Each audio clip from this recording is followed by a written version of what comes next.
Hi, folks. Welcome to Google Plus Week, an unofficial look at the world's coolest social network. My name is Dan McDermott. I'm your towering heroic figure of tech.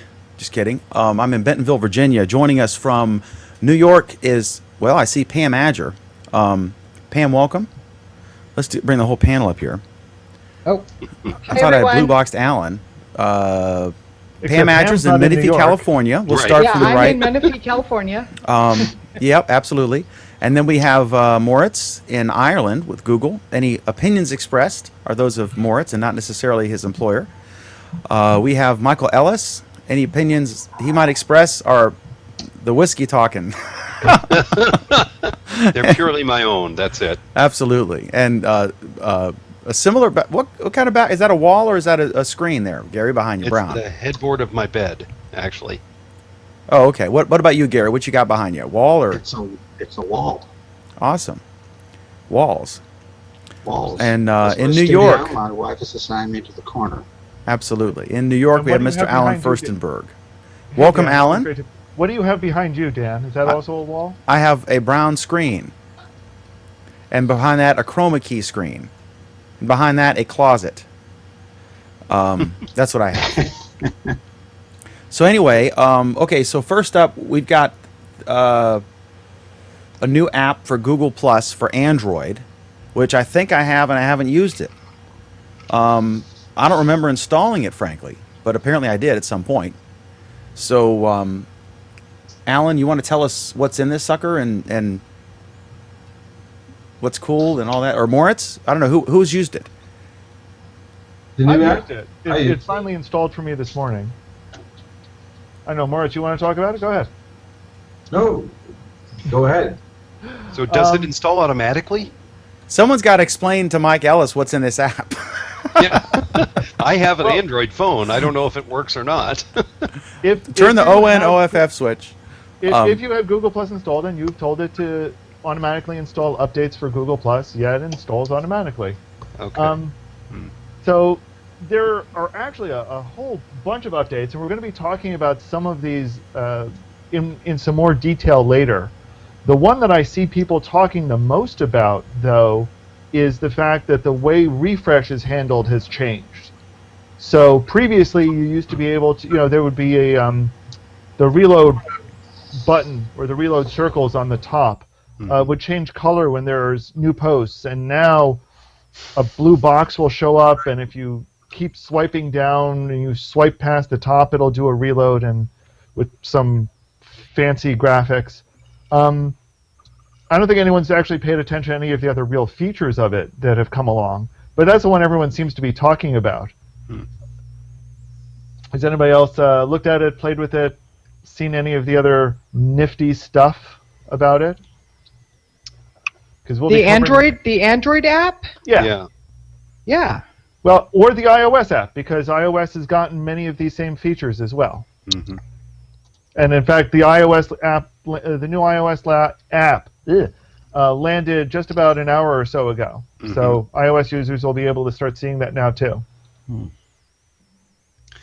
I haven't used either one of them yet, but I'm happy to see that they're bringing out iOS at a similar time frame than as the Android one, so we don't hear the griping about it.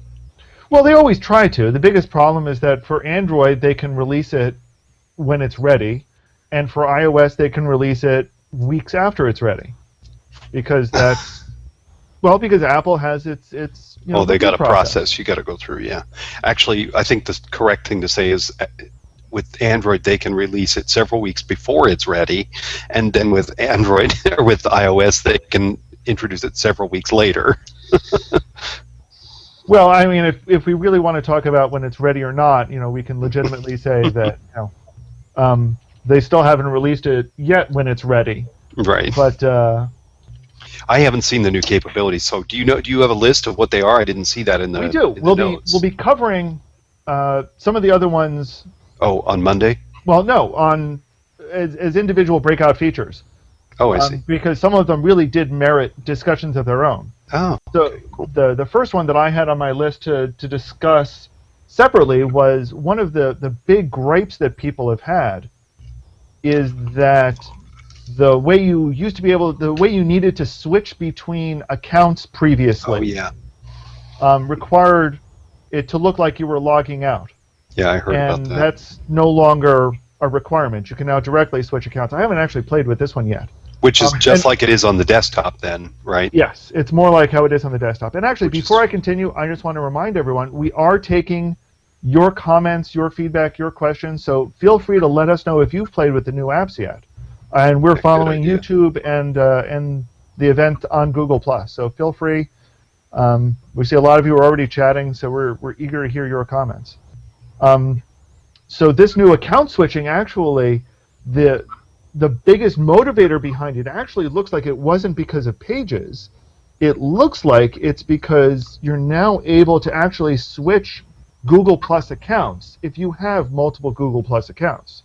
Right. So if you have an account that you have through Gmail and you have a work-related account, you're Right. now able to switch between them inside the Google Plus app, just like you can with just about every other app on Android. So this was a feature that had been missing for a very long time that they finally have brought to Google Plus. I don't know, Moritz, have you seen this and played with it at all yet?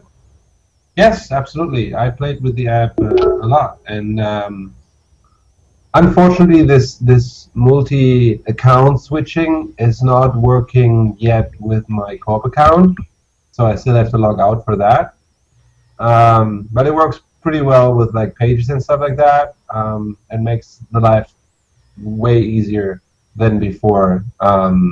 If you maintain a lot of pages and then to switch between them. But my favorite part of the new app is the new location service, which got improved as well. Yes. And now, Go ahead and start telling us about that. or do you want to talk about that later? No, go ahead. Talk about it now.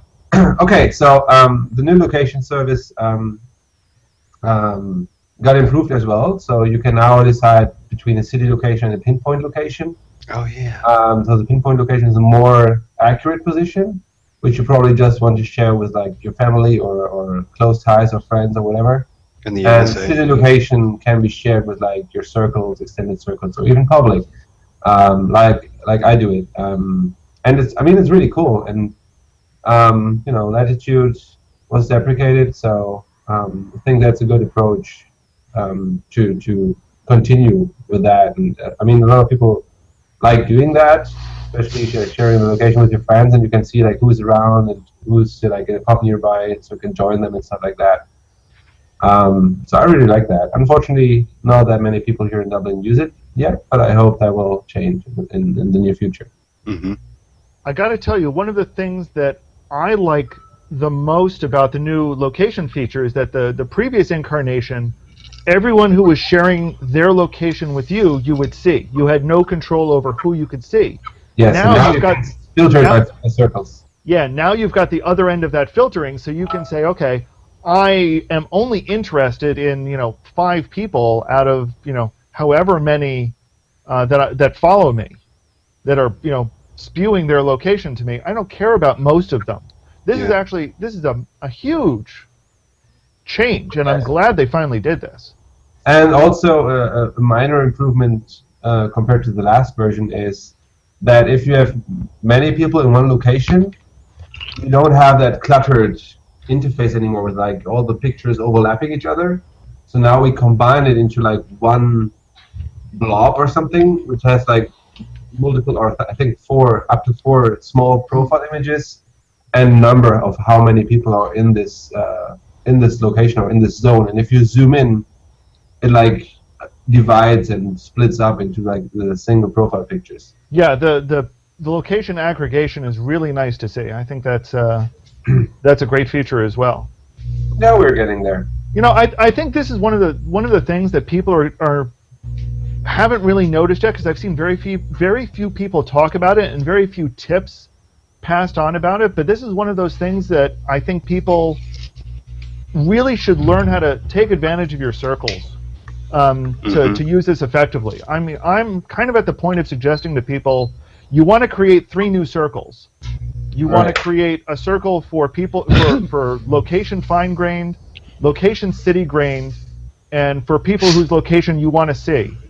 And go ahead and start putting people in those circles. Right. It'll just make it easier to to manage who you want to see, and who you want to see you. Right. You know, use the circles. This is like going to be one of the best uses for circles that's out there. Use it. And another small thing that I really enjoy is that you're able to swipe in just from the side and have the menu just by swiping, or even like from the other side. To get Your notifications are there. Yeah. you don't have to like tap there anymore. And if you want to refresh, you can just pull down and it will, I think, refresh. Mm-hmm. So that works in the notifications or on your whole stream, and it will refresh. And another thing that wasn't mentioned in the post, but makes it easier for people to access stuff. So if I go to Abram Williams' profile, and I can scroll down, but once I stop, you see that there is this small bar here at the bottom saying Hangout or Bright. So you can easily, with one tap, access those functions and start a hangout with that person, or send him a private message, which is basically just a post. Oh, that is pretty cool. So you have like easy, fast access to those functions while you're on the profile of the person. Mm-hmm.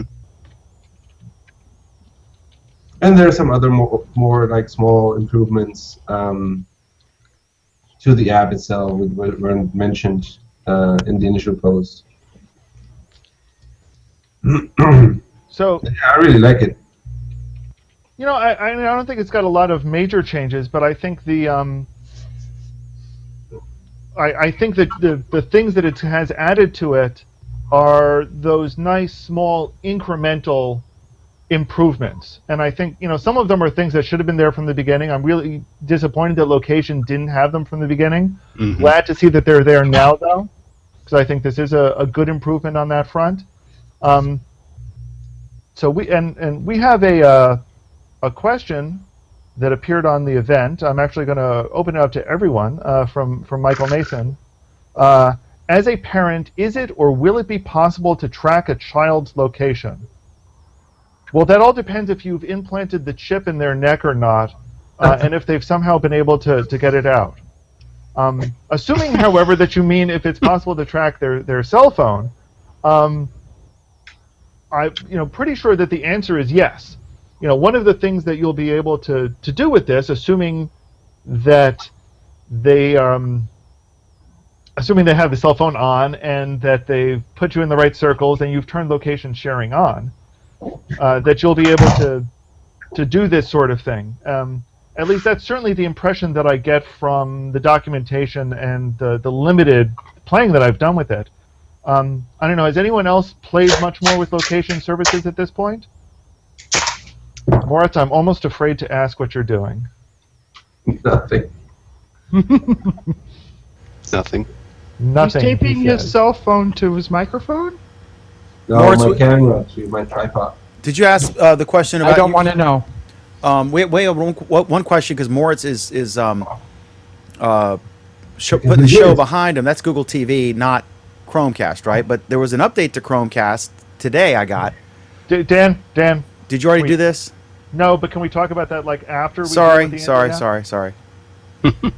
we ahead. have show notes and we have them for a reason, Dan. I was making toast because of my issue, so I'm going to eat toast in a moment. Okay, so Michael, I hope that answers your question about whether it'll be possible. Yes, it is. With a whole bunch of caveats, like Sure. they need to make sure they stay in range of the signal and Yeah. they shouldn't turn it off and things like that. But with those caveats, yes, you should be able to. I went and got my phone so I could play with it while we're on the show. And one of our brilliant followers, Cadeas, points out, yes, Alan, I created a location-aware circle for the people that I want to be able to see me. He also points out that I love the location services. It looks like Google Latitude, but with Google Plus integration. Actually, with this, it looks like they have almost completely replaced Google Latitude with one and only one exception. It looks like everything that you used to be able to do in Latitude, you can now do with the new location services, except write an outside program that accesses it, because there's still no API available. Okay. Do you want one, Alan? Do I want one? That's a tough question to answer. Does one want one? Do people want one? Oh yes, people want it. Okay. I mean, there are a lot of people that are very upset that it's. I can't even say it's going away. It's gone now. Mm-hmm. Because there are a lot of things that APIs can do. There are a lot of things that outside programs can do with your location if you give them permission to do so. Yeah. I can tell you that right now, I'm fortunate that Glass has access to its own equivalent, so I'm not cut off from it. But just about everything that I'm writing these days is asking for access to your location and is doing something based on that location. Mm-hmm. It's a major feature, and taking it away, I think, was without anything even vaguely looking like a replacement. I think is kind of rude, to be blunt. What are you trying to show us here, Moritz? One other thing which leads us to the next topic. So if you have noticed, I'm not able to get it focused at the moment. But one thing that is missing in the menu is Messenger. Mm-hmm. So there is no Messenger. That's because Messenger is gone. Exactly. So which is we exciting. finally removed the Messenger link from the menu, and now you have the Hangouts in there. And you're able to download all your Messenger conversations over Google Takeout. So you still have all the conversations there while you start new conversations in Hangouts. Okay, so I just did the swipe from the left thing that you said, Moritz. I didn't know you could do that. I still have Messenger on my menu. Are you on the new application? Then you still have the old application, Yes, probably. the old one. Wait, are you on iOS or on? I'm on Android. Okay. On iOS, it got removed as well. Oh, I accidentally signed out. Oops. Okay, you don't want to do that. No, thank you. I know. This is very bad. I'm not the best at this sort of thing. I need like the remedial lessons to use a phone. Don't get me started on needing remedial lessons on how to use Google Plus, because I'll rant for a few hours on that one. So we'll do that later. Okay, we'll wait. One of the favorite things that I saw in the article was the ability to use photos from your drive. Which I do think that's cool. Yes.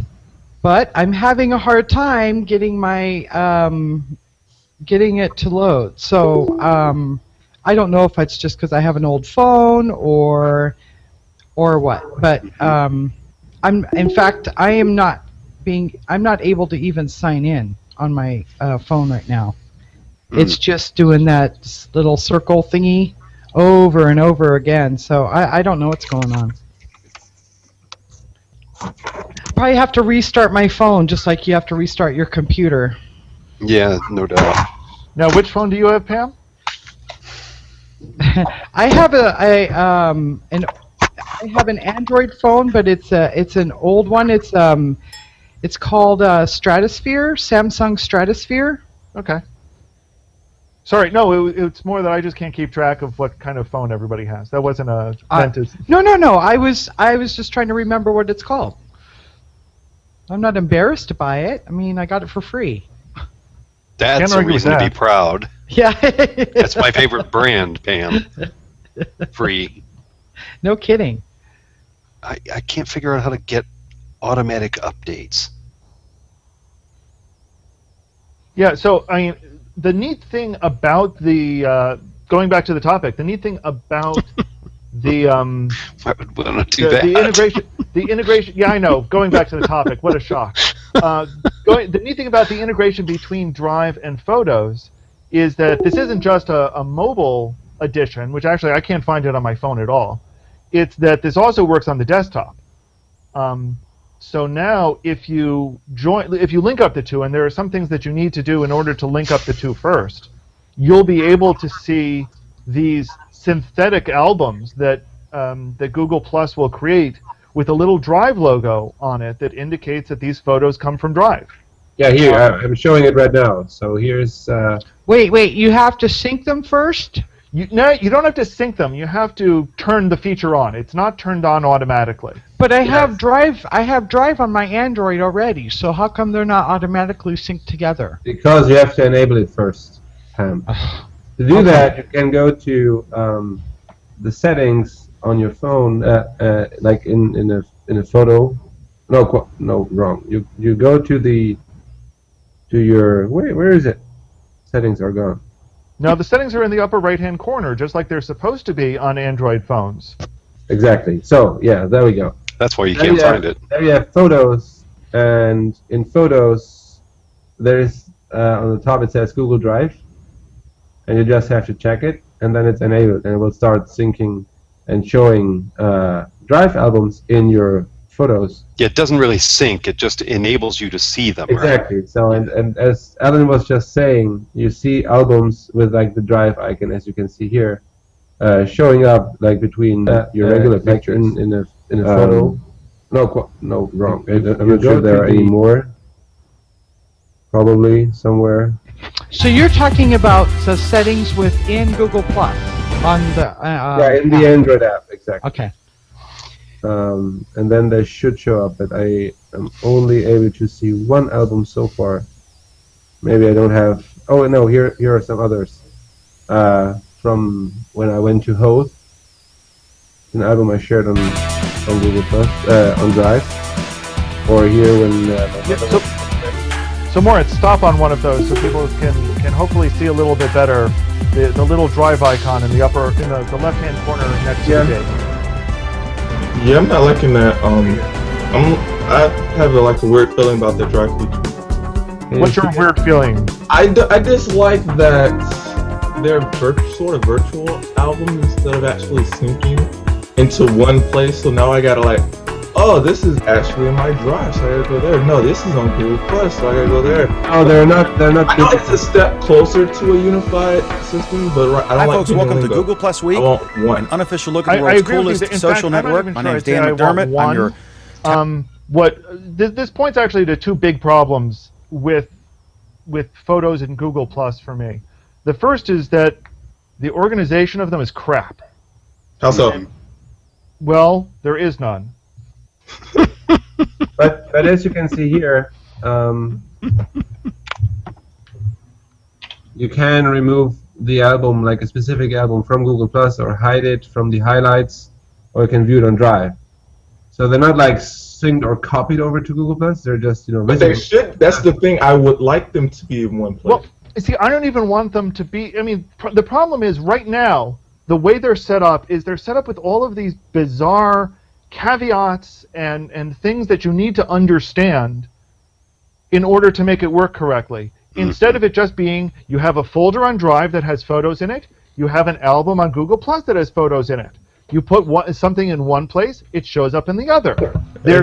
That's how people think about it. Yeah, They don't think about the fact. It's one step in. Like Michael and I said, we understand and we're glad to see that they're moving in the right direction. Mm-hmm. My problem is that, and I'm sad to see that Craig isn't here to hear me say this, is that it's I understand why they did it this way, because that's kind of what they had in place, but nobody thinks about it this way. And then on top of that, look at events. Let's not look at events. Please, let's not look at events. Just the photos of events. Okay. But what cool thing you can do now? You can create an album in Drive, like a folder, and share it with your people on Google Plus. And a lot of people were asking, hey, I want to be able to add a picture to a specific album, right? And now with Drive, you can actually do that. You can share the picture from your phone to the folder on Drive, and it will automatically show up in the same album, which is already shared on Google Plus. Correct. Now, if I want to, I use Photoshop a lot. So, if it's, on Drive, I have a copy on my desktop, but let's say it's a Google Plus photo, I upload it straight to Google Plus. It doesn't show up on my Drive, or I can't manipulate it. I would go freaking on the UI on Google Plus and physically download it to my computer, which I shouldn't have to do. It should sync across the board. Right. The problem is that right now, there are some apps in the world that know how to deal with Picasa, which is to say they know how to deal with Google Plus, and there are some apps that know how to deal with Drive, and you don't know which one it is, and quite honestly, nobody should care which one it knows how to deal with. Right. But you should just be able to transparently use it from one place to the other. Mm-hmm. I mean, and that's kind of the problem with with how this works is that if you're using, if you've got a file on Drive that you want on Google Plus, you now have to think about the fact, well, wait a minute, it's in this private Drive folder, private Drive album, and if I want people to see it, I now need to move it into another album, or share it, which will move it into a public album, and it's convoluted. It feels convoluted. And people are just not going to what it boils down to is that people need to be taught how to do it, as opposed to people just freaking knowing how to do it. That's the problem in this case. I mean, I think it's good. I think it's great that it's on its way there, but this is just, and I understand why it had to be done this way. Yep. But it just feels like it's going to take more explanation for it to be more explanation for people to use it much, and therefore it's not going to get used nearly as much as it should be. And then Picasa is slowly fading away in the background because I can barely access Picasa Web like I used to, to find other instant uploads, stuff like that. Because the UI, while it looks nice, it's not very friendly with finding a lot of photos or dealing with photos at a large quantity. You mean the Google Plus Photos UI? Yes. Google Plus Photos UI sucks. Of course, but I mean... There is nothing good about it. But before I used to use Picasa Web instead of going through the hassle, and now they're starting to fade that out and forcing me to use the UI. Well, for now it still works. I use my Picasa barely Web works. Albums uploader and it works fine. I'm not talking about the upload, I'm talking about managing them and going... I manage them in web albums as well, and so far it works great. I'm Online? just keeping Or my with fingers the crossed app? that they don't take that away. Online or with an app? Because I can drag them around and put them in different orders. I can do all the things I could do before, which I really like to do, and it's very easy. But if they take that away, it's going to be quite a blow. It looks like... Well, they take it away without actually giving us a real management UI on the Google Plus on the Google Plus side of it. I agree.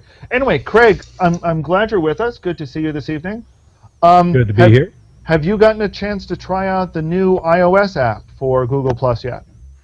No, I have not, but I have noticed that I'm getting all the irritating notifications again, so I'm going to have to go in and probably turn that off. And I don't know, can you independently now snooze the mobile app versus the desktop, or does that still have to be both? That's still synced across devices. Yeah, so that's my biggest issue with it. I wish they would fix that so that I could snooze them on my mobile device and not affect my desktop. But other than that, no. I haven't really played with it that much. Oh, I did upload a video, and it heavily compressed the video, apparently. So I'm going to upload the same video to YouTube and test to see if the quality is better, and I'm sure it will be. It just, the quality of the video when I used the app to upload it was not that great. By the way, I have another quick note for the Android app. Mm-hmm. There was a long-standing issue that when you were uploading pictures as a page from mobile, there were only small thumbnails and not the full-size picture. And a lot of page owners were upset about that because they were sharing, they wanted to share pictures as a page from mobile, and it wasn't properly working. And that finally got fixed. And now you're able to share pictures as a page from mobile in full size, which is...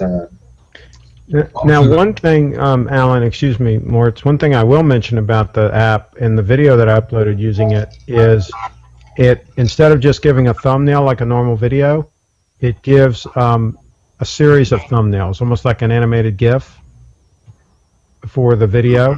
Mm-hmm. And then you click on the video just the same way as normal to play it. So I got that by uploading directly using the app. Does anyone here can anyone say that iOS you're allowed to change profiles inside the app on the Google Plus update? Are you allowed to switch just like Android? I don't have multiple profiles, so how would I know that? If Do you have manage a page pages, or a because it's community, also. something like that? Say again? A page? Okay, let me see if I can. Well, let me put it this way: the documentation Like said that Google Apps for Business features like domain-restricted posts are now supported. One of the other Google Apps for Business features is being able to switch to another account. So I'm suspecting it is. I mean, you can. I mean, I can sign out and switch to another one, but I'm saying, is there like a little drop-down menu like in Android, which I haven't seemed to find on my iPad? I don't know. I might be missing it, but I don't think so. I don't know. Can I just interrupt for a second? We're getting a lot of comments in from people on YouTube and on the event saying they're hearing the audio again. I just want to remind all of our panelists that if you're playing the YouTube video, please make sure you've muted it as well. Alan, let me address that real quick. I think I was doing that. I was testing it because I heard people saying the panel was too low. I'm not sure what's going on. I'll give you a quick tech explanation.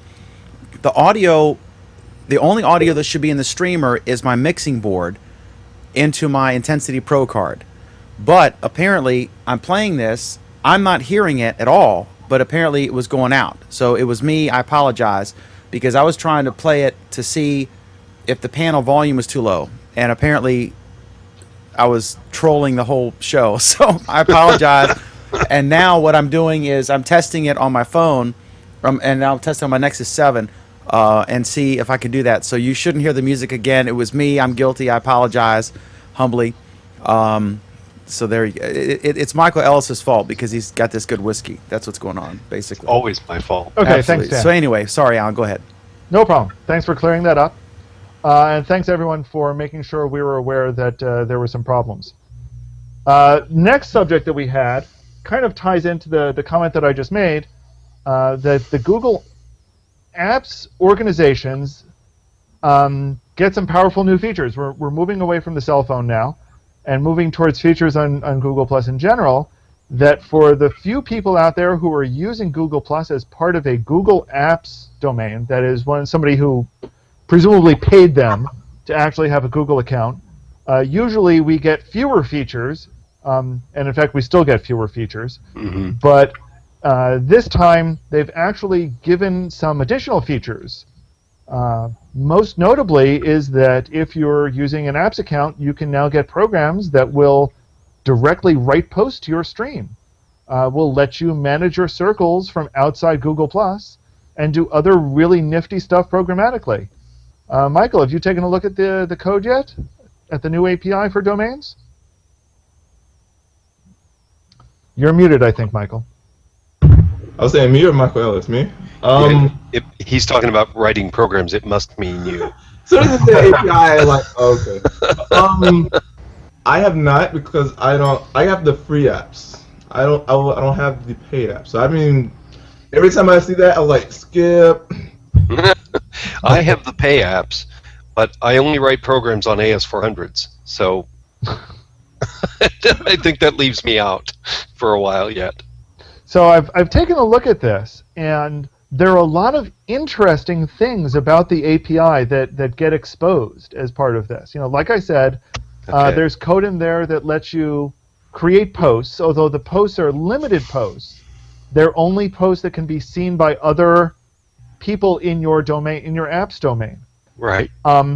But it will also let you do metrics. So you'll be able to see, for example, you can write programs, for example, that will take a look at a person's posts. With their permission, it'll look at their private posts as well to do auditing and compliance monitoring.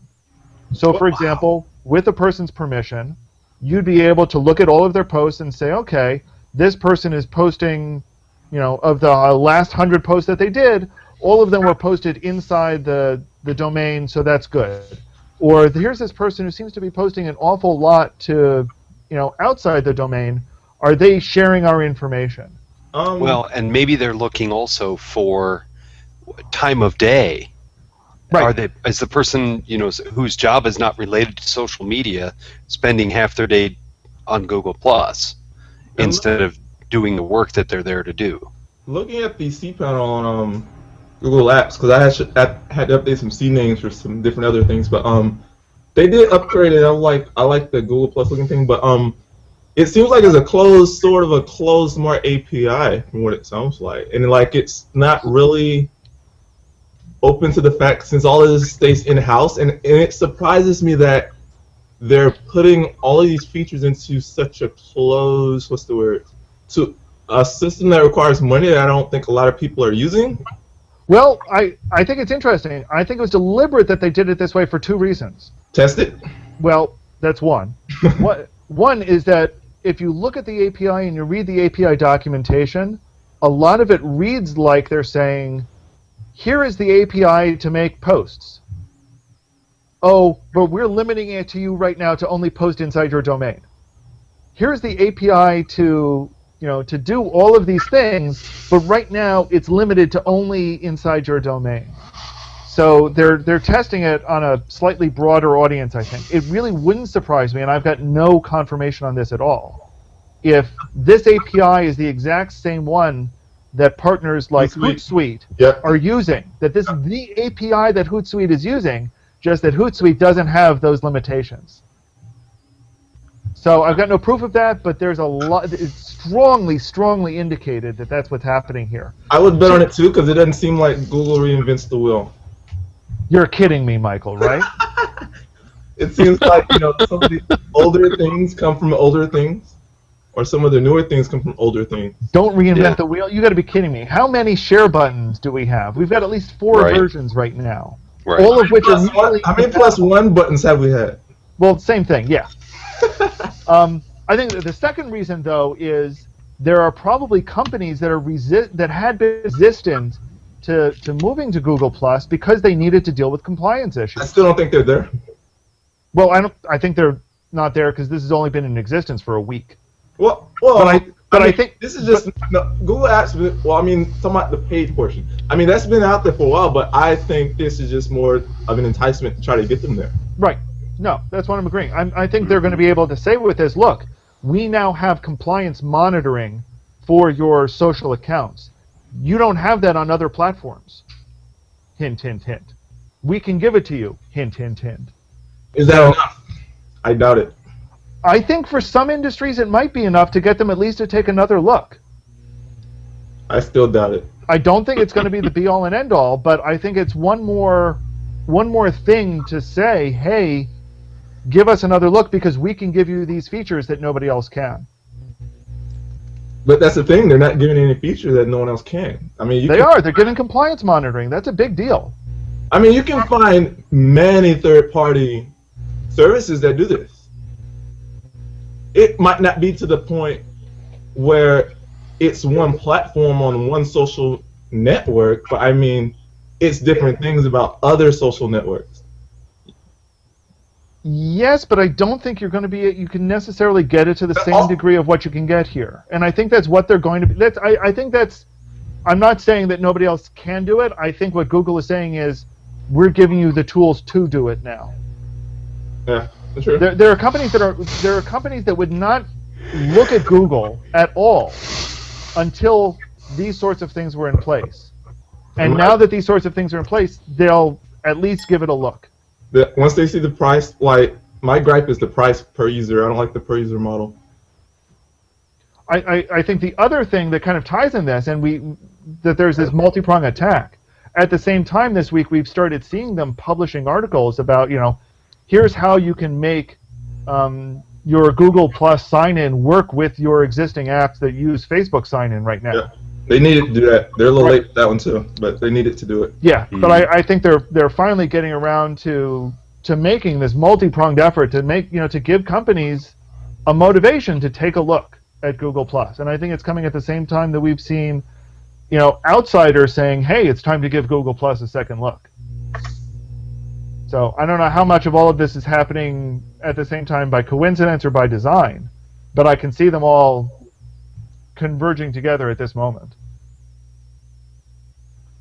Any other thoughts on this before we move to the next topic?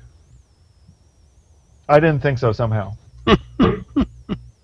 So we had this, I think everyone here knows exactly how I feel about communities. No, how do you feel? I feel they are the greatest creation ever to come to Google Plus. Better than vanity URLs? They are better than vanity URLs. Oh my gosh! They are better than sliced bread. Communities are an incredibly awesome, wonderful tool, and someday Google Plus may actually implement them. But until that day comes, we have some new features for it, and the big new feature for it That gets us is closer. that on posts that are made by either the owner or a moderator in the community, the posts are flagged as this. You're nodding your head no, Michael. Well, this is another one of those feel-good efforts that doesn't make anyone feel good except the people who wrote the code. I mean, okay, it's fine. I post all the time as a moderator of my community, and people know who I am because I'm there regularly. They don't need they don't need my post to be marked so they can tell. At least I don't think so. And even if they did, I don't really care. What I write is what I write. It's got the content is what gives it merit, not the extra marker on the tagline. I want them to fix the things that need to be fixed about the communities. Like what? The coding Like what? where it needs to be. Well, in our specific case, we need more topics. The limitation of the number of topics is ridiculous. Now, be a little lenient. How many topics? I mean, if I go to a freaking community, I see 50 topics. I'm like, what the crap? Yeah, Okay. I'm more organizational. It depends on your use case. In my case, we want to share languages, and we want a topic per language, and we can't put all the languages on the community now. We have more languages supported than the community will let us put in as topics, and it doesn't make sense for the people that are interested in Tagalog to have to go into the same group as the one that's got German in it, because they don't have any shared interest. And if they would fix the user interface so that when you bring up the pull down list, you could use something other than your mouse scroll wheel or dragging the mouse down to find the right topic, like anything on the keyboard to hotkey into the right part of the list. Like search, like instant. Yeah, something easier than what they're doing now. It's just crap now. Michael, let me ask you a question. In your use case, why haven't you broken out each language into its own community? What we found is that there's a whole lot of people who are interested in language learning across multiple languages. So can't they be in multiple communities? Well, sure they could, but then their interest is divided, and their time is divided. And their time still be divided with two different... No, then they have the choice, easily have the choice. That would fall in line with the concept of having a whole bunch of YouTube accounts. I mean, what the heck? You know? I mean, just split everybody up and fragment everybody so nobody can find anything, and then we're all happy. That would be perfectly How in the world do you manage to do that, Craig? Every time. Just not wrong. Take all my subscribers and just split them into a whole bunch of separate parts and just put them all over the internet. I love how Craig work out great. I love how Craig said, like 10 shows in the past. Hey, Segway is Craig's thing. It's the same concept. No, it's not. The same No, concept. If you've got a community that's all about languages, why would you want to split these people into a whole bunch of separate communities? That is absolutely ridiculous. Because if I'm studying German, I honestly have no interest in Tagalog at all. There's something different about that, though, because when we identify interesting tools for helping people learn languages, that topic is shareable, easily shareable across all the languages, regardless of the target language, and that's what's interesting about it. And that actually points, in my mind, to a different problem with communities, and that's that you can't cross-post. Well, but that's a different issue. We've had that same debate too. Right. I mean, that same thing with API. I mean, it's a fine line between posting, cross-posting, and spamming. No, well, as soon as it's open, it's going to be taken advantage of. You know it. The problem, Michael, is that this is actually something that people have, studied for 30 years. We have 30 years of history on how to build online communities. Does not make it right. Yeah, but it's been tested and but it you works. need to actually understand what's wrong about it, and cross-posting is not what makes it wrong. Wrong is subjective and opinionated. I go back to the old Flickr model, which everybody dumps on Flickr and says it's no good and all this. Flickr! But Flickr it's great sucks. because it's a database. I can throw all my pictures up sucks. there into this database, and then I can organize them a whole bunch of different ways and make it very easy for people to find the specific pictures that they want. And it's the same thing with his community. It's all about educating people about languages, right? And there's a lot of things that come under that big umbrella. Now, if he can then organize these various topics into categories, maybe all they need to do is give him the ability to create categories and then have topics under categories. So he could have one like English or language learning tools or whatever, and then under that category there might be a whole bunch of different tools that would apply to various languages. Messy. It sounds like a little messy, and it's not messy. It sounds works great. It sounds messy. If you try it, it works great. Michael, Just look at Flickr. Michael, the problem is that Michael Banks. The problem is that we actually have a lot of history and a lot of understanding about how people use communities. We know how people use online communities. But these are not the same as those communities. This is not. Yes, that's because they have no fucking clue what they're doing with it. It's not like those. They have a clue what they want to do. Because they didn't listen to it. They The have other a clue what they communities want to do work. it. These don't. They have a clue what they want to do with it. It's not based on the same model as freaking forum. It's not based on any freaking model. That's the problem. They I can't threw figure out spaghetti what- against the wall. Yeah, I can't figure out what the model is that they want it to work because And it's Michael not. and not Alice has an working. incredibly successful community, and he can't figure out. I just want to note that I'm glad Well, the it's just- FCC doesn't regulate Hangouts on there It because just we'd be- doesn't have the tools that Michael needs. That's the problem. Michael knows what he wants to do. It just doesn't have the tools that he needs to do it. We hobble along without it, but it does. But it's not as good as it should be. And how many times, Michael, how many times have the Googlers met with you and discussed this issue in a Hangout, for example? Well, I think maybe we've only done it a couple times, but that's probably more because I didn't see the point of spending any more time meeting with them about it. And Craig, how many times We have met any with them, Flickr- and they didn't do anything with the information. And So Craig, how many times has any Flickr employee come to talk to you about moving a feature that one user in their entire whole system has an issue with something? How many times has Facebook sat down with you? Flickr is not, you're not using the a Skype example system. because Flickr is very robust. The only thing I've problem Flickr with Flickr sucks. lately It is Flickr sucks. is running slow lately. I don't know what they've done to their servers. Their But backend sucks. back in the day, it ran great. It was always running It fast. still Lately, sucks. it's running kind of slow. And it's the best system out there for organizing your photos. There is nothing else that you You're can kidding do. me. You're kidding me. You're Name telling me name Flickr one is- service. Hold up. No. Let me get this straight. You're telling me Flickr is the best photo system on the internet. That's what you're telling me? I think it- I think it You tell me is. one that's better. I think it is. I agree with Michael. Craig, and I never agree with Craig. I think Craig's crazy, but on this he's right. And Michael, even Kevin also agrees Kevin with Bryan, right? Go ahead, Kevin's comment. Flickr, I love Flickr's new update.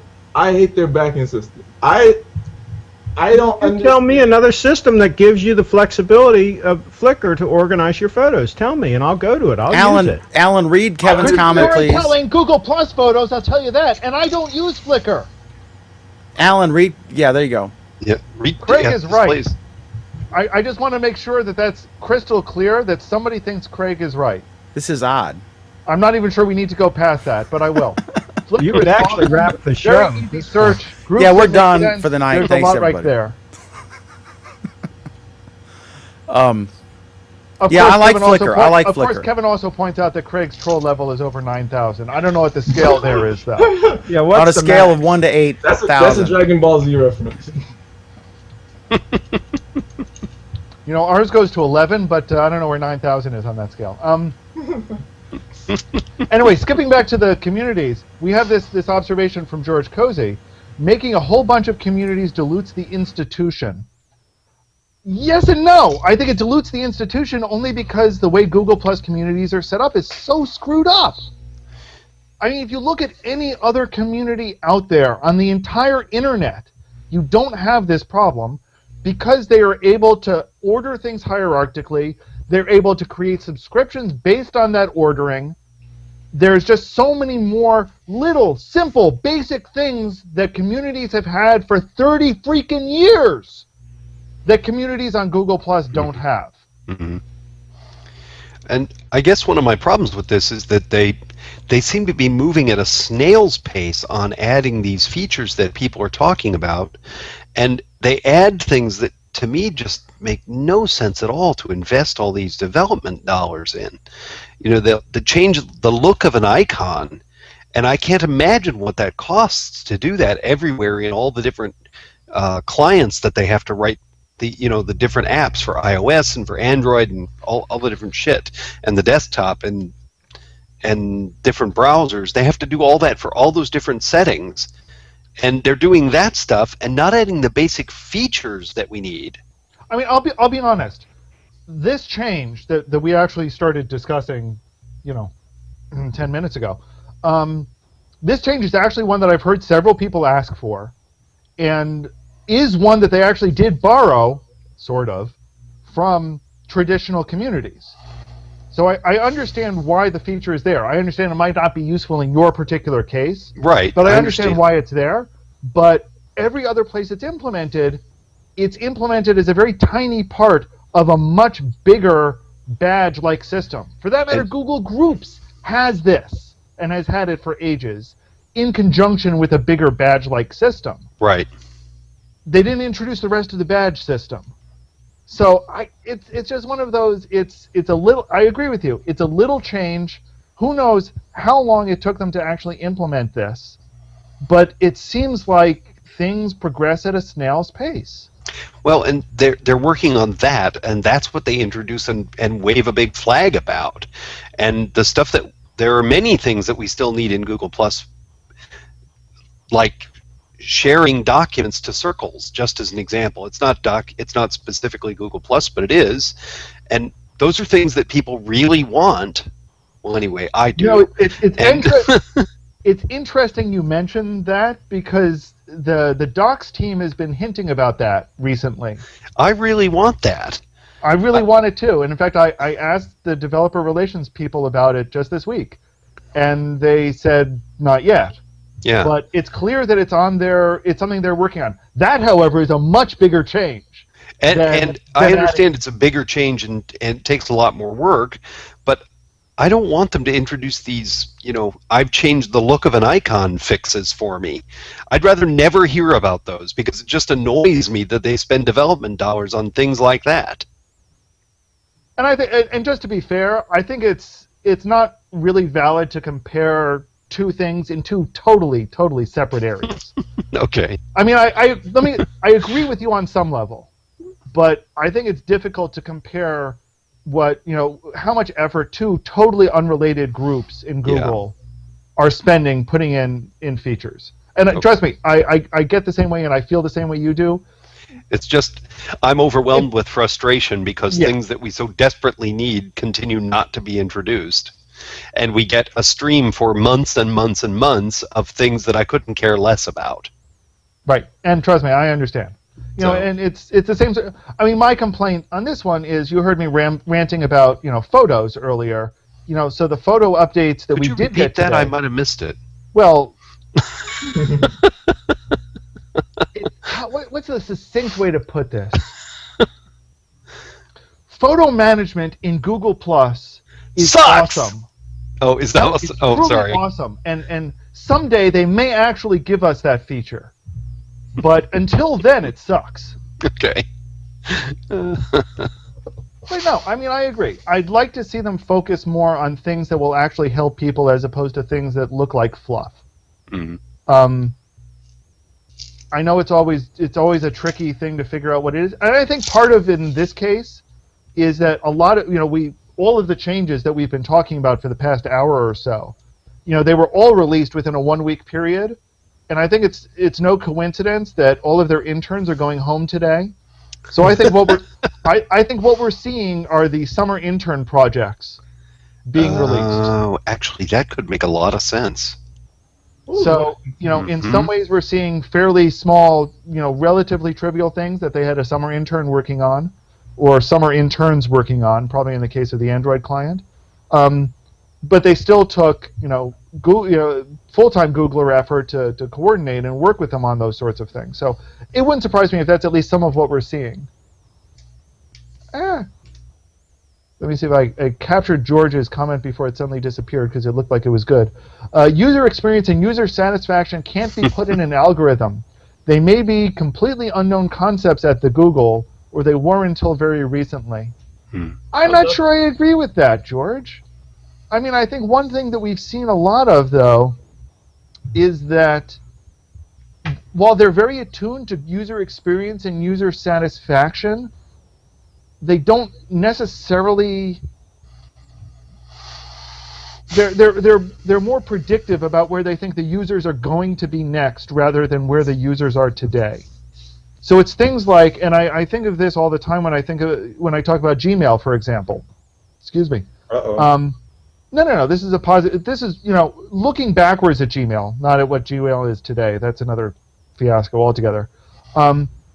They were introducing things like putting labels on your messages instead of putting messages into folders. Right. That was a good, smart thing. And at the time, people were like, I don't get it. Now people get it because they've evolved into it. So some of the things I think we're working with, and that you'll hear us criticize often, is just that Google is 2 steps ahead of everyone else. I just don't think communities are 2 steps ahead of everyone else. I think they're like 10 years behind. Bringing up the old Gmail, one thing I missed that Google hasn't been doing lately that they used to was labs. It would be nice to put all these neat little features in like a labs in the product. That way it's something you can turn on or turn off. As far as like rolling out, making it more confusing, more advanced than actually people can keep up with. I think the problem with putting it into labs is they wanted to, and I understand this. This is a problem they have in general with a lot of the features, is they don't want a lot of knobs. Because the more knobs that are in there... But they're adding them regardless. But they're not adding the knobs.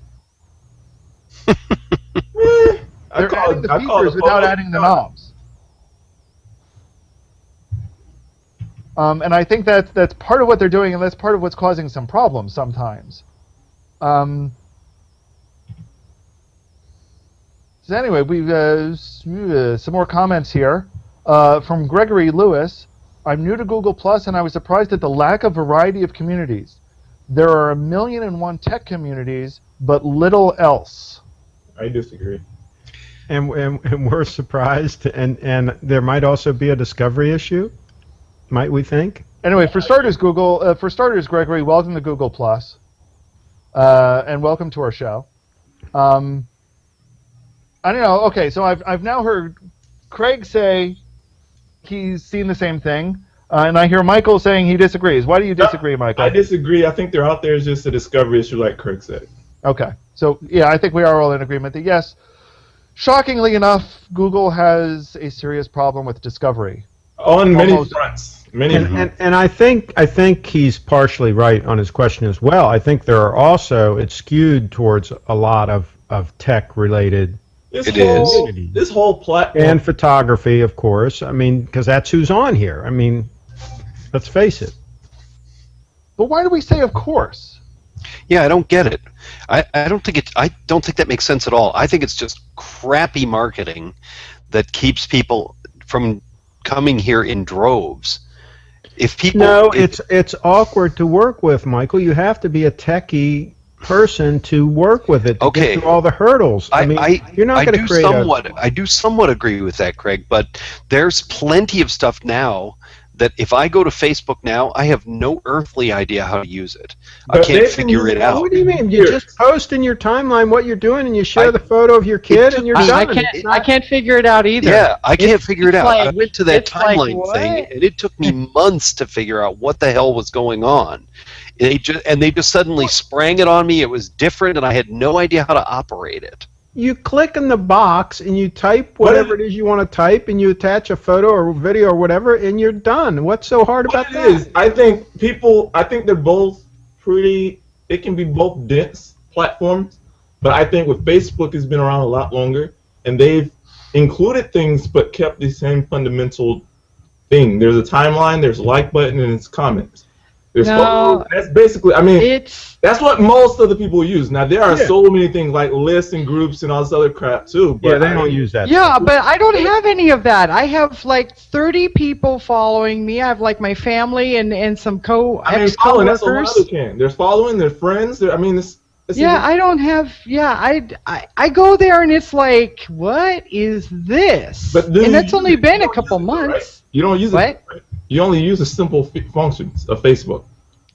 Yeah, and the beauty of Well, Facebook I guess I don't know that there are any complicated Well, features. the beauty of it is you don't have to use the complicated features. You Right. just post it, and then Facebook is smart enough to know the people that are interested in that based on how they've reacted to your post in the past. I hate So that. if I post a Civil War thing, for example, all of the Civil War people see it, they all comment it, they all share it and all that because they've done that in the past, and so it's built up over time. Facebook is smart enough to know that they want to see that content. You and call they it route smart. to I them. call that censorship. Almost borderline censorship. When they Well, It's it not- works. I did work. Google does the same thing. Not to the extent But that not Facebook- very well. Google doesn't do it Yeah, very they well. do it like crap, No. but they still, if you No. look at your all No. stream, you No. don't see No. anything No. near Facebook, chronological the way order. Guys, The guys, way they do streams. Hang on, No, the time, way they do streams, time, the two different time, platforms are time. totally different. time. We Oh, you're actually- the only one allowed to argue, Ellen? No, we can argue about this all very extensively later because If Alan is the already voice of in reason, something's wrong. because Tell me about it. we already have a subject dedicated to this exact debate Oh. later. News, Oh, I thought we were already there. No. news feeds? Silly me. Nope, we're not there yet. Sorry, skipping back to the communities question about finding communities and finding non-technical communities. I just did a quick search for gardening.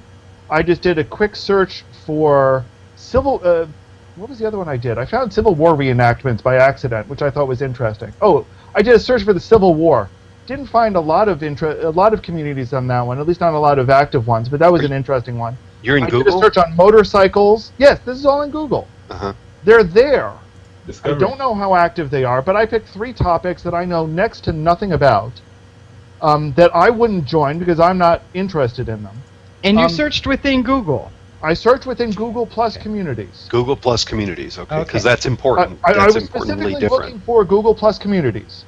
Which is, I mean, by itself is a very big narrowing of the pipeline of people. That to say you got online and you decided I'm going to search for Civil War things, and you narrowed your search immediately to Google Plus communities. That's almost no one in the world. Well, I started with Google Plus communities and Right. searched from there because that My was point Gregor- is, because in that your was head, Gregor- you started out that way in your head, and you Well- went and you narrowed the pipeline all the way down to that. There's almost no people out there in the universe that are going to search that way.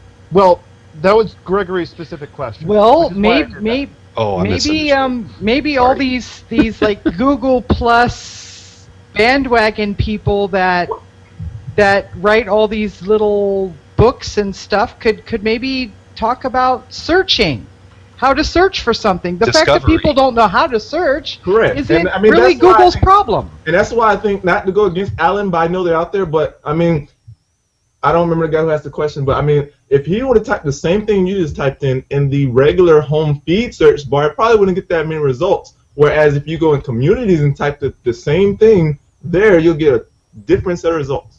Well, let me go back to home.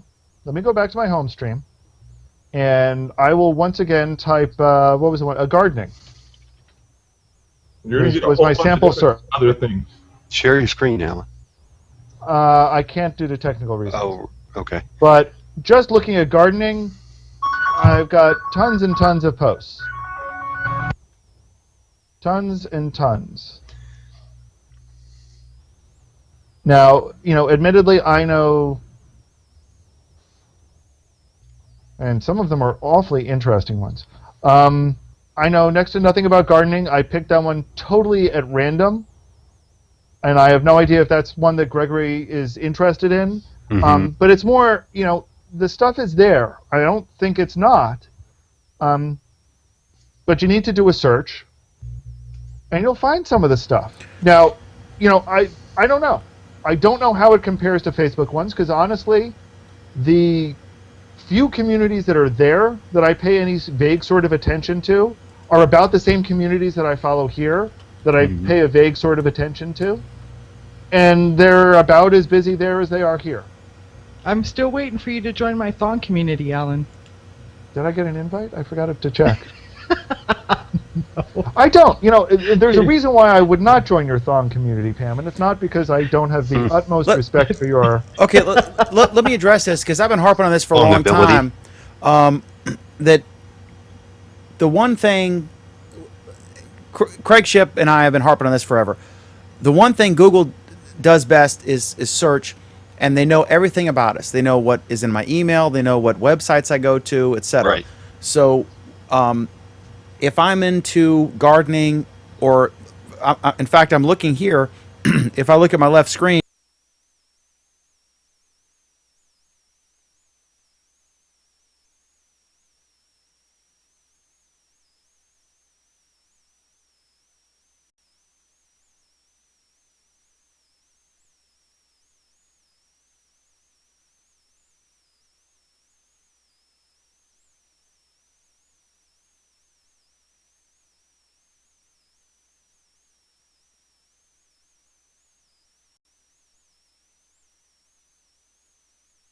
frequently into getting emails and stuff about quilting, then in sort of a suggested user list algorithm, they should be suggesting that to her. No!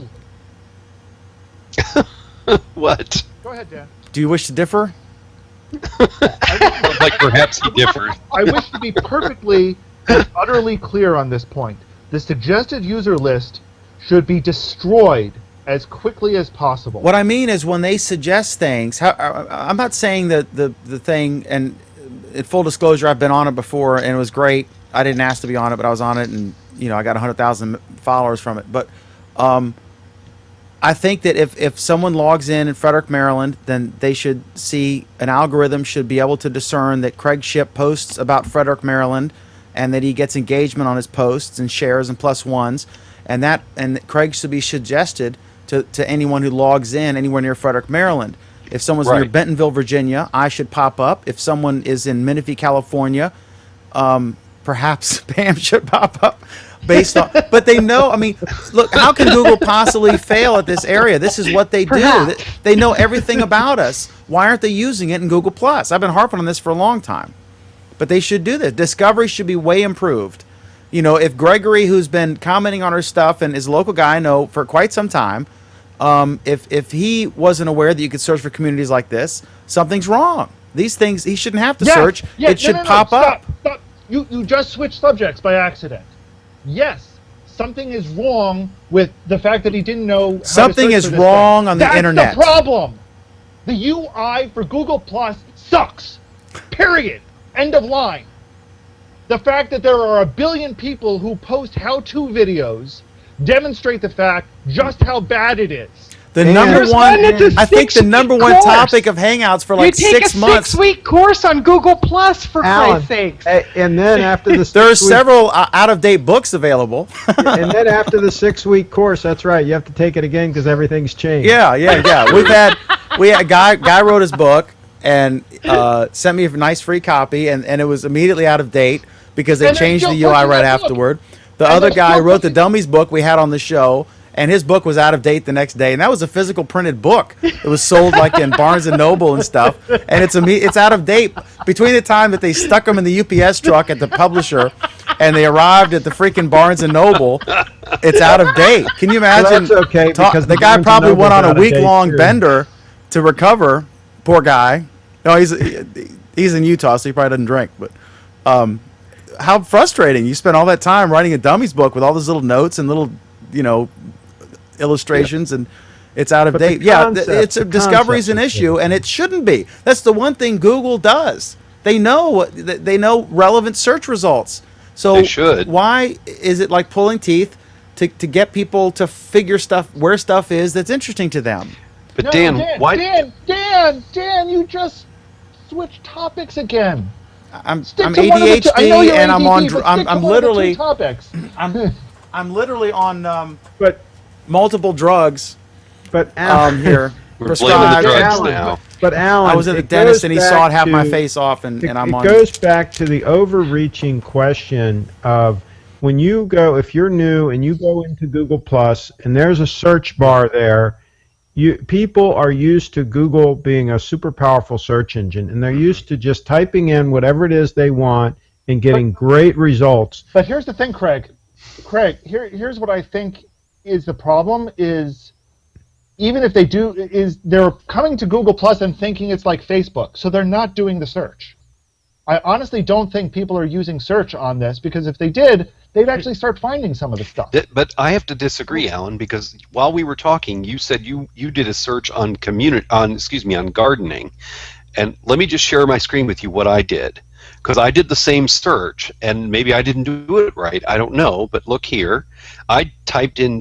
I went to the communities tab over here on this menu, and then I got to here and I typed in gardening and clicked the little magnifying glass, and I got this, what you see now, gardening best of, and I don't see anything that says communities anywhere. But you go, I haven't found a click community. the best of Said and community. go to Google Plus posts. I'm on Google. I'm on best. No, click. Go to. Go up. Go up. Go up. Communities. Oh, go up. So even though Yeah. I started on the Yeah. communities page, Go, right. so let me show you again. I started here. I started in communities. Yeah. And then I went to the search bar. So I'm in all communities, and then I thought, okay, I'll search for a community. I put in Right. gardening. That's because And that doesn't do a search within communities. That does Yeah. a global search. Which speaks to Alan's but- point that but the UI in- sucks. The And UI let me- sucks.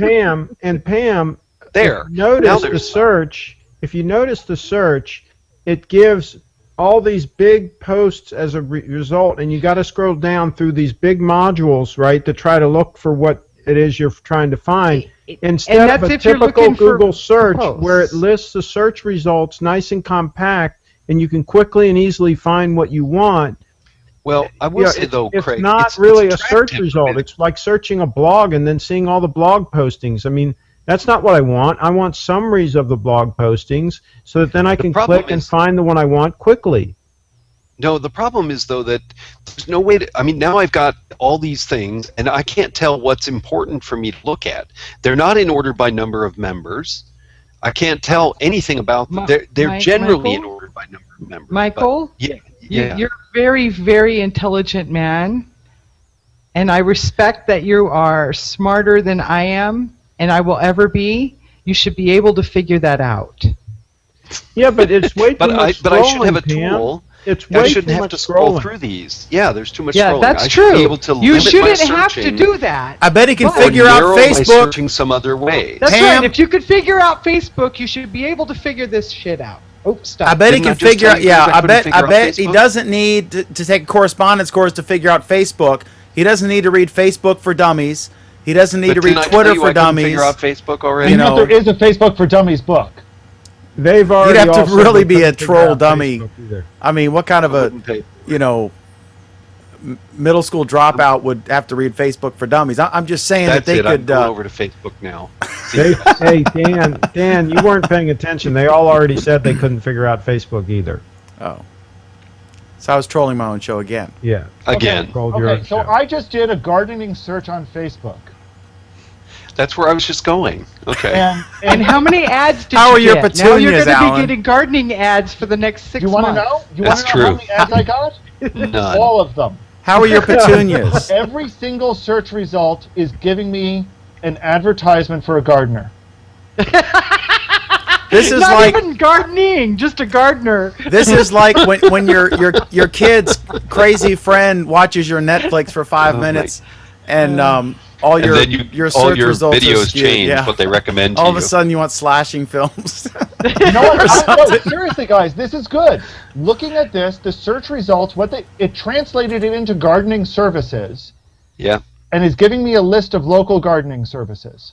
It's not giving me a list of Can you groups, screen it's share, not giving Alan? me a list of community. It's not giving me a list of people who do gardening. It's not giving me a list of posts. It's giving me a list of people who sell gardening services. That's crazy. Well, Okay, can I unless tell you you were what I looking for got? that. Unless that's what you were looking for. What- No, can I then he tell- would have typed in gardener. No, can Not I tell you what I gardening. got though, guys? On Facebook or here? On Facebook. So I put in gardening on the search line at the top of Facebook, and it came up with about gardening. Well, here I guess I can share it with you. I don't think there's anything too private there. Here we go. Everyone do a screen We'll know cap soon as enough. as soon as Ellis's screen comes up. I see why it gave me gardening services now. So it gave me about gardening, and it gave me, I see four people across this line, all of whom I know quite well. They are friends of genuine people I know or have known for many years. This person I don't know oh yes I do. I went to high school with her. Oops. Oh God, that just made the show. Sorry, Margie, I forgot you. Let's see. And then, so it starts with people that I do know. And then these are photos from my friends. And they are people I actually know. Yes, they are. All of them. 2 people. And then about gardening is more, these are ads, right, Alan? I think so. These are not people. They're obviously, Well, they're it's books And then it about has this. related They're books. pages there. Yep, I don't know any of these, so this is all new to me. And related groups, I'm not those are involved in any pages, of these that either. makes sense. So I think this is tremendously better organized than what I saw on Google. I mean, Google didn't present me with a single thing that was relevant to me based on anyone I know or anything I've ever expressed an interest in. Whoa, hang on a second, Michael. Go back and do the Google search for everything on Google Plus. Yep, here we go. Everything, okay. There. The first thing is Australian bolts and fasteners. Okay, are you following? And part of it is, are you following anybody who is talking about gardening? Well, I don't know for sure. Let's see if I'm following this. No. I know I'm not following Australian bolts. And no for that. No for that. Well, so here's the No question. for that. If the people you're following on Google Plus aren't talking about gardening, what should it be giving you? That's okay. That's a reasonable point. I mean, if nobody I know is interested in gardening, Right. But I find it hard to believe. I mean, I have 3,000 or 4,000 people in my circles. Wouldn't somebody be gardening? Not necessarily. Seems unlikely, doesn't it? See, it just seems unlikely I that can tell you- nobody is. I can tell you when I did the search. Let me go kill this Facebook one. Well, no, there's what- somebody that I am following though, right So here. So when I did the search on Google Plus, and I can't share this with you, all of the results that are coming back are people talking about gardening, including a whole bunch from George Cozy. Yeah, I fear we're getting in the weeds. I guess we are. But the point I'm getting I'm at sorry. is that the things that are people I follow, or that that I have a relationship with, are not displayed first. It's all kinds of other stuff that's displayed first. And I don't understand that kind of reasoning. That algorithm sucks. Again, it goes back to, or any of the people who you are following talking about gardening. But I just paged down 6 pages and found 2 people that I am following that wrote things where in the first 3 words there was the word gardening. And again, it goes back. I won't argue with the algorithm may suck. Yeah. But it also, and we'll be getting back to the algorithm sucking in a few minutes. Okay. We have a whole topic assigned. I'm sure. Yeah, we always do. Are we good on gardening? Yeah. I think we are good on gardening. I'm going to wrap up this this segment, which originally started talking about owner-moderator highlighting, with this one from If there is a guide, you will wrap up the segment. from Morrow, talking about the owner-moderator highlight is handy when a new user joins a community and needs to find direction. But, okay, may I respond to that one? No, you can't, Michael. Yes, Okay. of course you can. Oh, so Morrow, I think that if the community is well organized and moderated properly, or at least according to my view of the world, there will be on the left side in the topics, there will be a place where you can see things that guide the new users to how to use the community and how the community is organized and what will get you encouragement and support and what will get you banned. And that's normally in the first 2 or 3 topics of a community if they're well run.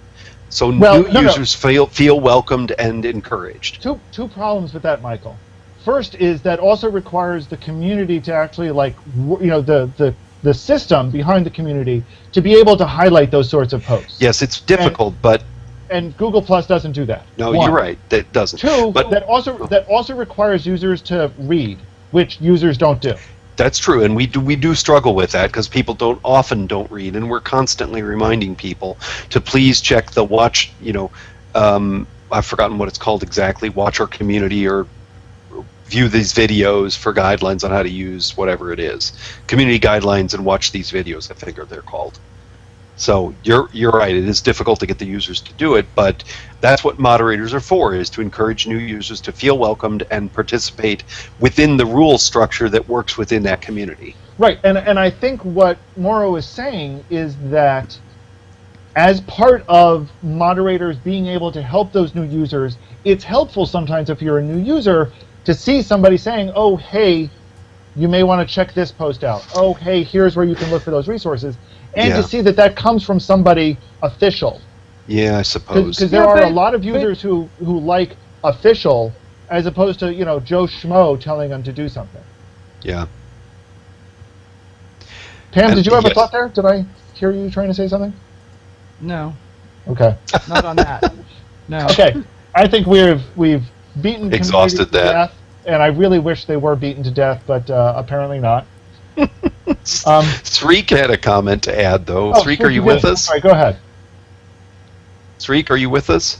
Doesn't sound like it. I guess Oh, not. okay. If he does, He- we'll find out later. He left a Well, message in our internal chat that said Australian Bolts and Fasteners speaks about greenhouse gardening. What's the problem? I don't know. I just didn't think it was terribly relevant. The post did say gardening in them. I don't know. Somewhere in it did. Bill tonight. Anyway, Can we screen share some more gardening searches? Because that's got to drive ratings up. Nobody thought my in the weeds comment was funny. I thought it was Oh, I witty. missed it. Yeah, Oh, got it. I It's missed the fun. joke. That's very funny, actually. Nobody saw what I did there. I didn't even see what you did there. That's And I'm very on funny. I'm on prescription drugs. I'm still funny. Okay, so And apparently, I need to be. not just funny looking. Okay, so Alan, next up is what? SoundCloud, right? next up is SoundCloud. How many of you guys use SoundCloud out there? Raise your hands. Michael Ellis, you've got to be using SoundCloud. Michael Banks, you've got to be using SoundCloud. You use I was everything. like, you got to be kidding. I have clicked on it when someone has shared, "Hey, listen to my new song." on I'm thinking about SoundCloud, but switching. That's about it. I'm thinking about switching. I applied for the thing, and we do an audio version of the show. You applied for it. Does this mean you're going to be doing your karaoke on SoundCloud from now on? Is that No, what no, you're saying? no. That was a dig just then, but It was, yeah. No, no. it wasn't. I know, I'm kidding. Okay, so here's the deal. So I use Libsyn, which is short for Liberated Syndication, and I pay $70 a month for Google Plus Week hosting, audio version, and I pay $20 a month for our Android Week hosting because it's a shorter show, and so they charge you based on the gigabytes or megabytes, whatever, of audio that you upload. SoundCloud is like 99 euros, which is, I think, as of yesterday, was like 130, 135 bucks a year for unlimited. So I would pay like 1/8 what I'm paying now. And you can apply if you have a talk show, not a music show, but a talking show. You can apply to get an RSS feed. And I know Peter G. McDermott, my friend in Nashville, said you got to have an RSS feed because that's how he picks it up and all the clients pick it up. So, and we get like, 100 or more listens to this show over the course of a week. So I'm thinking about switching, especially now that I can, that they've got the built-in player so that if you post a SoundCloud, a sound, as they call it, if you post an audio show or clip or whatever from SoundCloud in Google Plus, it'll have an actual built-in player, just like YouTube and Vimeo do. So that's the allure. Now So we get it. I think I should consider doing that. If anyone out there is a podcaster and you're watching or listening to the show, and you want to advise me pro or con on that, please do so, because I'm seriously considering switching from Libsyn, which I'm paying, like about $1,000 a year to host, if I could pay $135 a year for this, wonderful time and money sucking hole that is Google Plus Week that I adore, then that would be fantastic. So, Dan, let me ask you a question. Yes, sir. A lot of people have been, talking about how you get the embedded player in there now. I don't see it. When I see a SoundCloud post, it looks a lot like the older ones. I don't see the embedded widget. And I'm wondering if that's just because I don't have a SoundCloud account or what. I don't think so. I know Mike Downs, I would screen share, but apparently I screwed up and I didn't put the audio in the screen share, so I'm afraid to. But I know Mike Downs did one.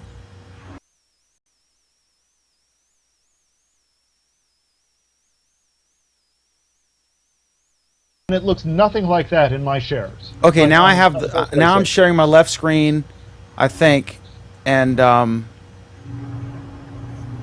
I'm not either. You might be on the wrong system.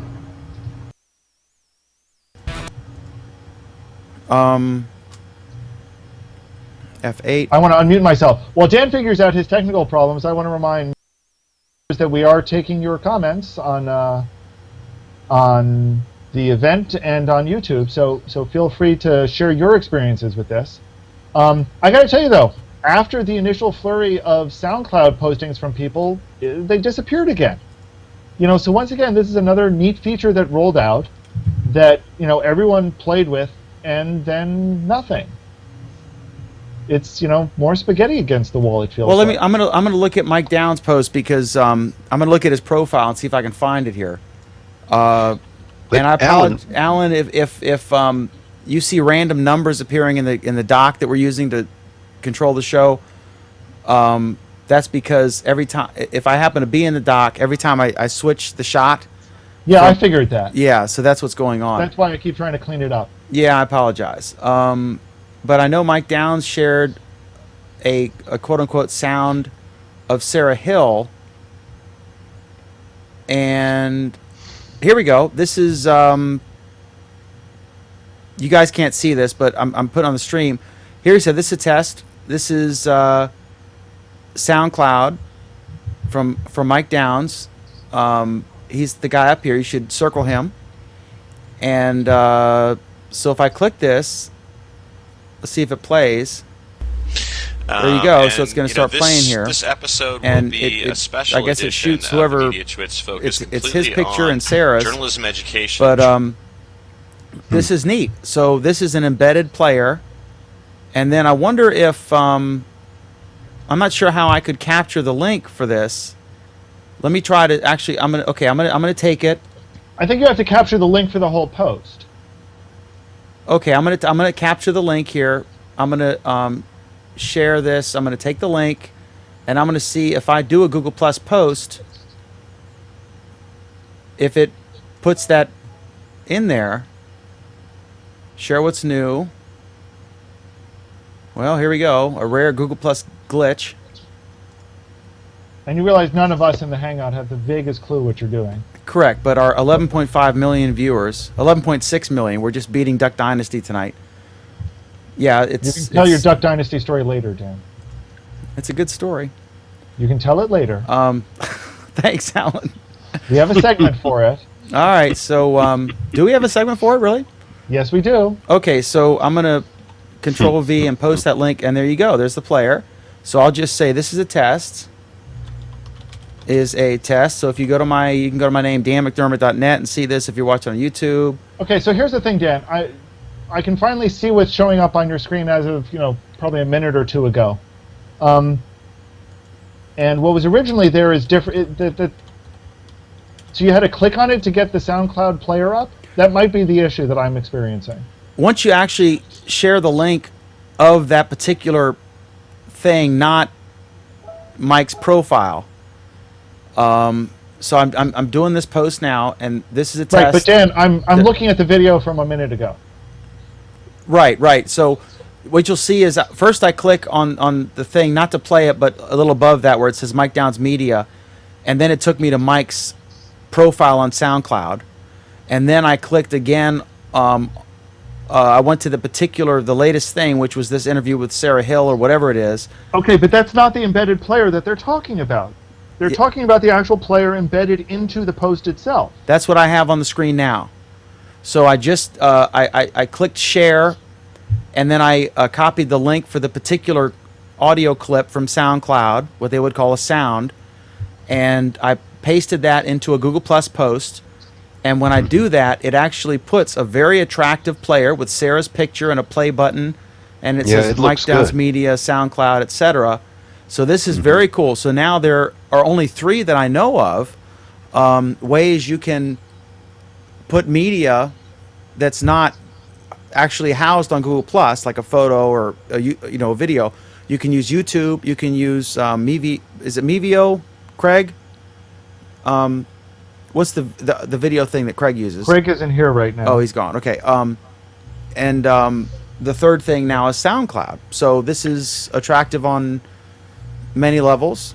So Dan, I'm afraid you lost me in some of the details, but this is sound. If you take if you do a Hangout on Air, for example, you can extract the sound. Is that what I'm understanding? What you can do is you can go. There are utilities that will capture an MP3 of a YouTube video. Just the sound. Just the audio. What I do is I actually, once the thing is fully processed and I can look at it on my video list on YouTube, right? Then I will download the MP4, and then I use a program called Format Factory. And Format Factory, you open it up. It's a free program, open source program, and I just drag the MP4 video of the show into Format Factory, and then I say convert to MP3, and it does it. And then I upload the MP3 to Libsyn, and then I get the bit.ly link, and then I put that in the post, and about 100 people listen to it because people want to. It's very important if you do a show. They want to consume by sound. And they want to consume video. In the format and location that they choose, right? Right. So we're on YouTube Live. We're on YouTube proper afterward when it's archived. We're on Google Plus. We're on Stitcher and Libsyn, and however they want to do it. If they want to be walking in the park and just listening in their headphones or driving a car, you certainly wouldn't want to watch a Hangout while driving. So it just gives them, if they're at Gold's Gym and they're doing the cardio and they want to listen to the show. And the person who did, there were 2 people. Peter G. McDermott was bugging me to do an audio version, and somebody else whose name I apologize, I can't remember, were bugging me. And I finally did it. And I was shocked at how many people actually downloaded it. Regularly it'll get 3 figures in audience, and that's fine. That's good, great. I mean, we're all volunteers, so what we want is for people to enjoy the program. And you got to give it to them the way that they want it. So I'm for this. I need to apologize to a bunch of people. There were a whole bunch of comments that were really good from the last topic that I missed because some technical problems on my end. And speaking of technical problems, Dan, they're saying that your audio cuts out when you screen share, so stop doing that. How old is that comment? Because I just added the audio. So about 4 minutes. Okay, please update and let me know if I fixed that, because if toward the end of the screen share it worked. Because I think I fixed it. Because I saw the levels going. Because I had forgotten to add my Intensity Pro card to that screenshot. Okay, so this comment from George, you realize that all this SoundCloud player thing you're doing right now is actually about Google Plus usability, don't you? You want to elaborate on that one a bit, George? Because I'm not sure this is about usability, or if it's about bizarre, or if it's about features. Because I don't see this as usability so much. It's definitely about keeping you on Google Plus. The more they do, it seems like the more content that they can get. Sorry. The more stuff you can do without leaving Google Plus, the better Google is, right? No, I'm sorry, that's BS. If it was about keeping you on Google Plus, they would give you the freaking right API, so that everybody could do this. No, don't give it to them. If they were if they were going to do it, we would let everybody do it and not do this one-off for SoundCloud and only SoundCloud. Yeah. Well, it could be, now these things we don't know. It could be that they're offering this to other people, and the only people agreeing to these terms are these vendors. What these vendors? This is one company. Right now. But couldn't it be, Alan, that they're just trying it out to see if they see if the API is successful with a developer that they can work with, and then if it is, then they can open it up and allow more participants. One thing Maybe I've seen, Go ahead, one thing Michael. I've seen is that Google never make, well, I mean, never say never, but they don't usually make any quick, major do something. They always dip their toe in the water before they jump in. But here's the thing. Every other time when they've done something like this, for Google Plus, for almost any of their platforms, they've never opened it up to just one company. What they've done is they get 5 or 6. How do we know that they only open it up to one company? They get 5. Michael, let me finish, please. Michael, let me finish. In the past, they've gotten 5 or 6 companies. They've gotten them all to coordinate a launch date, and they launch it with 5 or 6 at a time. And they say, look, here's this brand new feature from 5 or 6 places. Yeah, to make a splash. Yeah. Look at Chromecast. This was barely leaking. Look at Chromecast. Barely dribbling out. Look at Chromecast. Chromecast. What do you mean? No, that's a valid point. Chromecast, though, they had what looked on the surface appears to be 3 or 4 different partners. Never mind the fact that Google were 2 of those partners. Yeah. That in Netflix is, the 100-pound gorilla in the room anyway. The other one was supposed to be anybody else. The other one's supposed to be, I can't think of the name right now. It's escaping me. It's a music one. But Pandora. But here's the thing, Michael. If you want to look at the Chromecast, the day and date that they released it, they also released the API for it. Okay, APIs. I know you've been on the API. There will not be a right API for the public yet. No, there won't be a right. There won't be a right API for the. I'm glad it's not. There won't be a right API to do these fancy things. But in fact, but at least not a public one. But the fact that SoundCloud is doing this thing that nobody else can do, and nobody even has a way to ask for this sort of thing. Sure they do. Really? Who do you ask? Email. Feedback. Support at google.com. Yeah, right. You know it. Yeah, I know.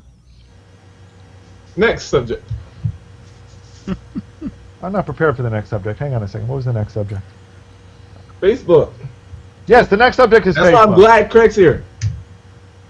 Okay, so what this story is actually from a couple of weeks ago, but I dredged it out again because it was talking about what we've talked about so many times. Oh yeah. Is that Facebook has their EdgeRank algorithm that that will not show you everything and will not show you everything chronologically, and they're being very public now about how EdgeRank works, at least in broad terms, and that they want to find ways to expose stuff that gets buried. So that, and they cited some statistics in there. It was something like people only tend to read about 70% of the new items in their stream before they give up. And they want to be able to expose some of those articles that are buried, resurface them. We've seen the same sorts of thing with Google+. I think both of them have had very mixed success. And I'm not going to say, and I think both of them do a pretty poor job in general. What does Google Plus? What did you say they do the same? Of course, they do the same. What is it? They will try to highlight the posts that they think you will be most interested in, bury the ones that they think you will be less interested in, and don't put them in chronological order. Chronological order, I can go. About the burying, I don't know if I see that yet. Oh, they do. They try. They fail, but they try. But I mean, they pull back on it. But I mean, yeah. But they've been improving recently. But I've been complaining for months and months and months that even with the volume controls, they've been screwing up the volume controls. That I'll be getting more low volume posts than I will high volume posts. And they're doing that because they want to bring up stuff that they think I might be interested in that I haven't seen. See, I think... And I hate that. But Facebook does it even worse.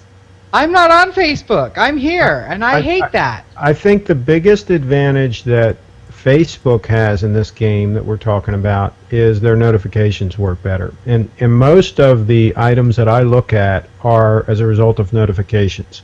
I'll get a notification that somebody liked something or shared something or tagged me in a photo or whatever, and I'll react to those.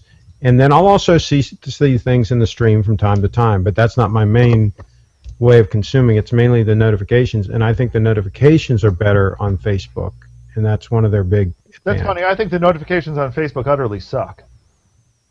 But that very well could be just how I've set up my notifications there versus here. So if I went to Alan's stream and I started interacting on all the posts that he's put up for the last week, On what? and on Google Plus? yes. Oh yeah, I'll if she plus ones everything that I'm. Not just +1. If we comment and I Yeah. have a little conversation or whatever, all of a sudden I'll see every time Alan farts, I'll see it. I don't think so. I don't think it's that serious. Oh no, it is. I I don't have that. I tested don't have that this. experience. Put it that way.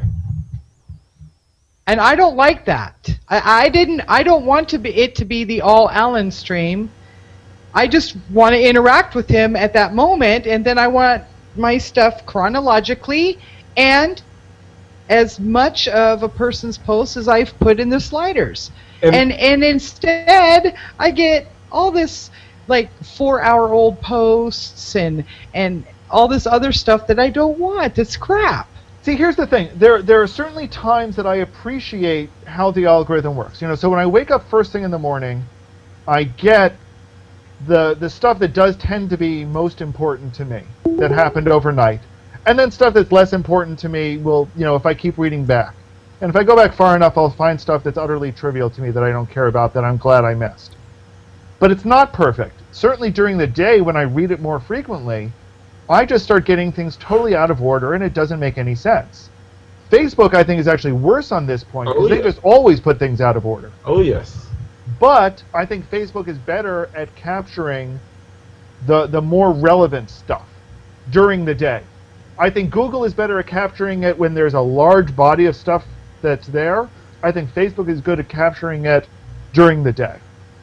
I agree somewhat, but the part what Facebook does, it like even with the new changes they've made, it's using that effect even more. Like she was saying, when you see comments on a post or anything, EdgeRank really integrates that in the feed. I mean, there are people who I know on Facebook who I know use Facebook a lot, and I see not one post from them at all because I don't interact with them. Now, if I start typing a comment or something, it's gonna freaking pop up there from now on. But I don't get that experience with Google Plus to the effect that Tab does. Because I mean, it just didn't work that way for me. I guess one thing I do, I miss the way it used to fly down the stream. So I don't let the buffer, I don't let that fill up a lot. So I get maybe 100 behind at any point in time if I'm looking at it, and I'll refresh it real quick. And that's one thing that really bugs me about the current system. Correct. It's one of those missing features in my mind. I actually like the fact I've got to explicitly refresh. I think that's okay. It's useful sometimes. Yeah. Yes. What I wish. Oh, I'm totally for that, Alan, because before it would just, like, if you left your window open and you were at the home tab on Google Plus, it would keep loading and loading and eventually like crash Chrome, and then I would have to so I found myself in the habit, as soon as I go to Google Plus, I would click on my profile tab instead of home to prevent the slow buildup and accumulation and eventual crash. And I was missing stuff that was relevant. Now I don't have to worry about that. I just closed out Google Plus. My problem is that I still miss stuff that's relevant because it's put the crap stuff above it because it thinks it's higher priority for some reason. Exactly. Which is what Pam was alluding to. One of the thing that really bugs me though is I kind of like the blue badge. I think it's a great concept. The problem is there's now they now know exactly what I've read up to. They know what I've read and what I haven't read, and they're not telling me. So I could be scrolling forever and suddenly go, wait a minute, did I read this? Oh, I must have read this. And then I'll scroll some more and I go, wait, but I haven't read this. Not only that, but you'll be scrolling down and all of a sudden a post will disappear. It's like, where did that go? It's no longer relevant. Actually, want to know what I exactly what I find really irritating that's related to that is I will sometimes close out a tab and I go, oh wait a minute, I wanted to read that post, and I'll open it up and it's gone. Yeah, you can't get back to it again. Since the stream is non-deterministic, there's no way to get to a post if you thought it might have been interesting. That's so.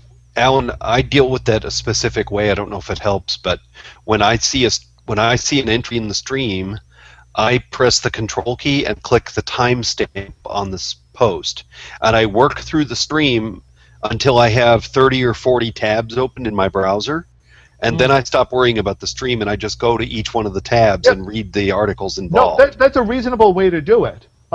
This is a crappy user interface to do that, Yes. but it's certainly a reasonable approach. I was going to say something relevant to that, and I've forgotten what it was. No, I think oh, crappy user interface is relevant. Yeah. Well, on the crappy user interface point, which seems to be the theme of tonight's show, there's really, really good insight from George. And George, I hope you'll let me use this quote some other time. If you have to contort to get something working, or to Easter egg your way to a feature you want, the usability of the interface sucks. Thank you, George. You're exactly Welcome right. to Google Plus. Yes, you're exactly right, George Cozy. Thank you. And this is the way I used to look at Windows computers back in the day when I used to use those 6-7 years ago. It was the same kind of thing. I was convinced that the programmers were just masochists or something. That why would they put normal human beings through that kind of punishment? Yeah, sadists, whatever. I mean, it's like, but now here we go again. To be fair, you were like on Windows ME or some crap, right? I mean, you were not on a modern version of Windows. The best Windows I had was Windows 2000. That was a stable. And that's exactly representative of Windows 7 and 8. That was it's the same thing. It There's really no was. difference. It was the best they Nothing had. is Windows improved. 2000 really was the best operating system. My God, Anthony, you look awful. Yeah. You're kind of pixelated, Anthony. You look like oh, there you go. You're wearing night vision glasses or something. Dan, to be fair, they've got the same problem with Windows 8. Wait a minute now. Anthony agreed with me. Can you please put him on the blue screen? Oh gosh, okay. Yeah, Windows is like the Star Wars or Star Trek movies. Every other one was good. Every other version. No, 2000 was the best. 2000 NT, really, if you paid the money for it. That No was the only ones that the Enterprise took. That's why you say it was the best. Craig is comparing, Vista with. Come on, back me up, Anthony. Come on. No, I mean, like, it didn't crash. I mean, Yep. When that's the best you can say about Windows, that's just utter high praise. Exactly. It didn't crash. Wow, what high That praise. is the best. I mean, if you can get a Windows operating system that doesn't crash, you're doing pretty good. No, that's not fair, though. Now, I used to Windows say the same 7 thing about doesn't the crash Mac. Windows 8 hardly hasn't ever. crashed yet. Hardly yeah, ever. you know why? Because it's at the end of the day, it's based on, that's when they decided to switch the consumer grade Windows to the NT platform. So My Google Plus app crashes every single time I open Hangouts. Oh, that's nice. How friendly. Yeah. Windows 8 hadn't crashed yet. That's because no one's using it.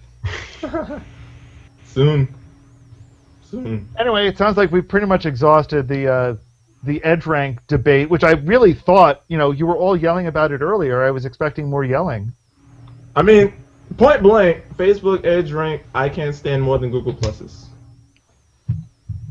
And I find that Facebook's EdgeRank is at least more chronologically consistent than Google Plus's.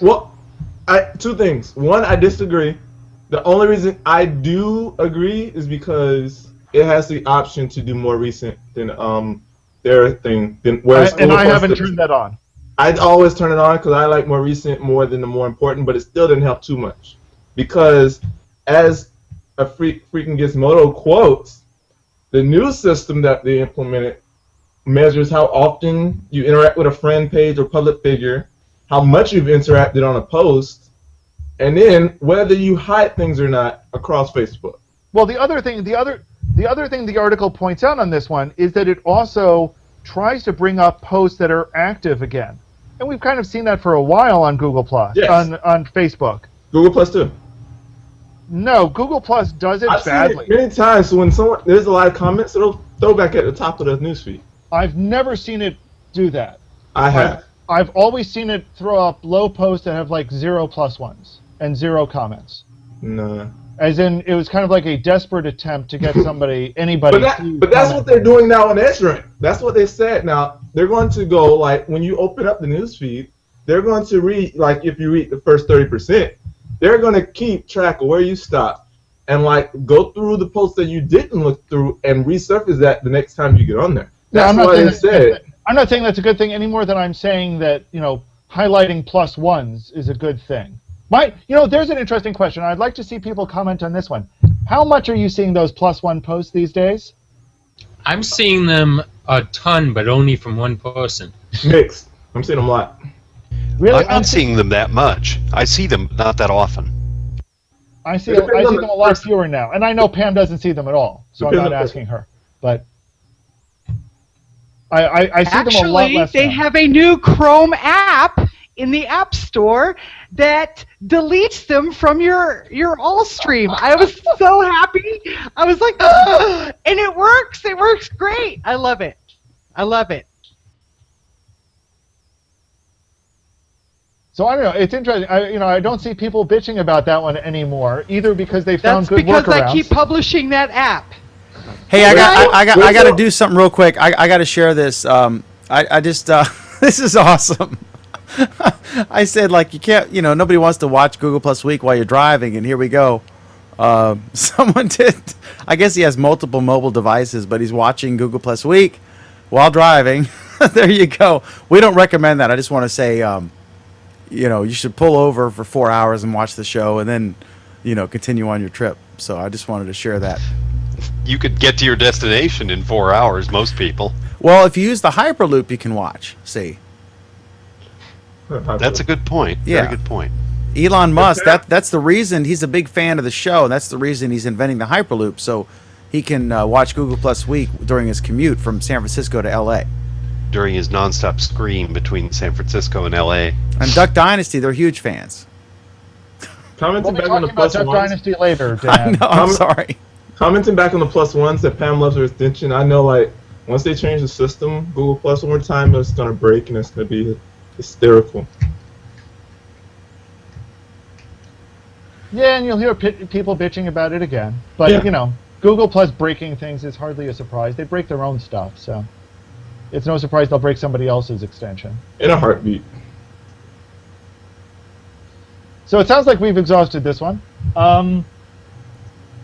This is a subject that came up today that I'm sure is near and dear to all of our hearts, is that NASA posted about some of the information about what they do when they run Hangouts. Has anyone looked at the slides that NASA posted? They were, I thought, fairly interesting. How much do you think they got paid for it? How much do I think who got paid for it? NASA. I don't think so. I think this set of slides certainly doesn't look like it was prepared by anybody outside NASA. There's another set in there that talks about their internal details about how to do it. This really looks like it was a bunch of their social media people talking about how they do what they do. I will give NASA some props. Like, them publishing all those photos in full res. They've been getting better about social media. I'll give them props on that one.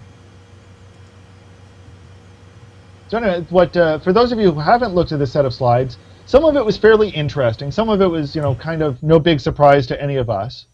It talked a little bit about the history of how they've been evolving with with Hangouts specifically. I thought one of the interesting things that they revealed, though, is how they run their production team. Oh, man, Craig got it. I was going to say, but nobody's using Google Plus, right, Craig? So, geez.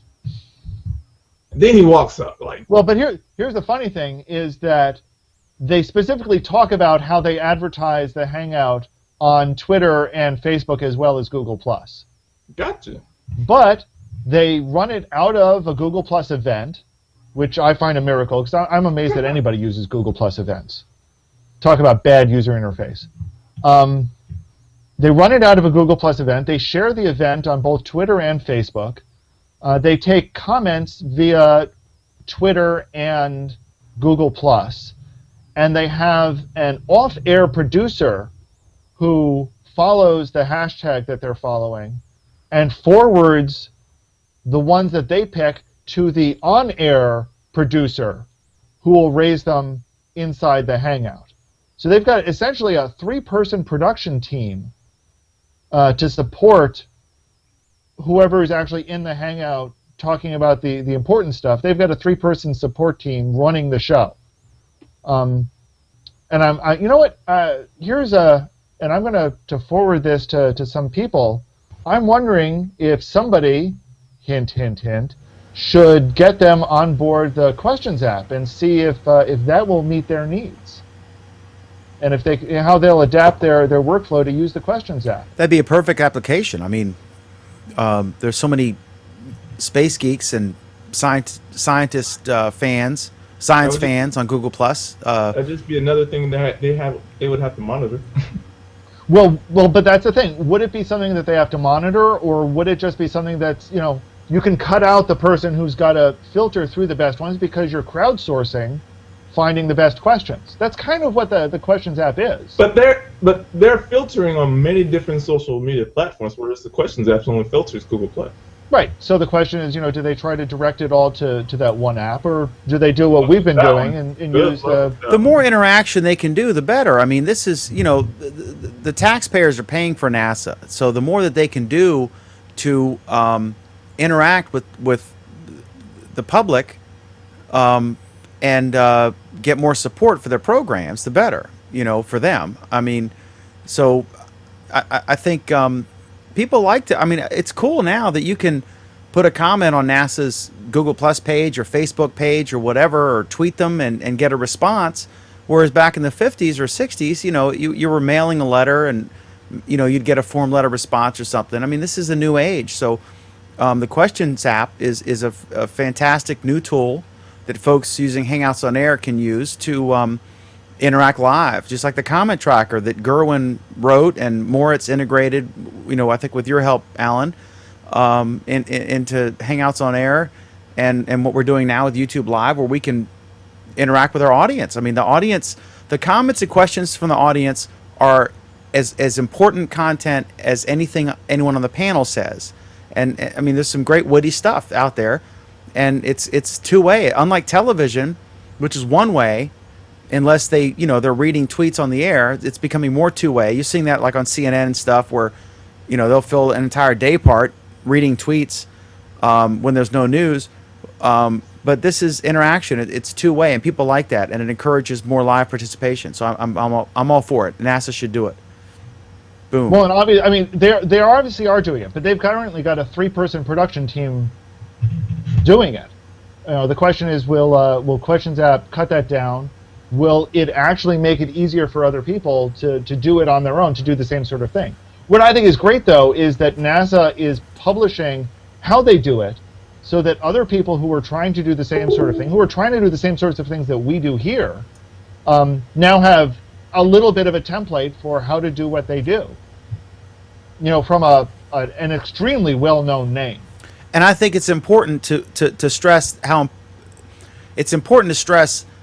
what a contribution this makes, because I know for every podcaster or videocaster, netcaster, whatever you want to call it, Leo Laporte at Twit published, when he was at the Twit Cottage, before he went to the new studio, he published a wiki with every single piece of equipment he used, and everybody who's anybody in podcasting studied that very carefully to make decisions. Now, I come from a radio broadcasting career. I started like in '87 in terrestrial radio, and looking at that stuff, because this is a whole new medium, it's very important, and I applaud NASA for putting this stuff out there, because I want more and more people to get into this, because it becomes more of a destination, just like that corner of your county where there's 4 or 5 car dealerships, or that neck of Main Street where there's like 6 restaurants. That's where everyone goes to buy a car or goes to eat. So the more the merrier. Bring it, bring the competition, bring on the more stuff, and it makes us all more of a destination, or part of a larger destination. So I'm for this, and I think it's fantastic, and I wish more and more people who come up with innovative ways to broadcast or stream or whatever, would show their templates. I spend a lot of time, almost every day, I get a question from someone. How do you do this? How do you do that? What software are you using? What equipment? What kind of mic do you have? All that stuff. And I'm for more and more people making that public. It's very important. Well, I think to our credit, and this is part of why I introduced this topic here tonight, is I think one of the good things about this show, not to toot our own horn, is that we are on the leading edge of how to do some of this stuff. And I know that everybody here, has shared with others how we do what we do. I mean, the fact that we do use Hangout Toolbox and Comment Tracker to reach out to our audience, and our audience, you guys are great. We do love you. I wish we could I wish I remember to go to your comments more often.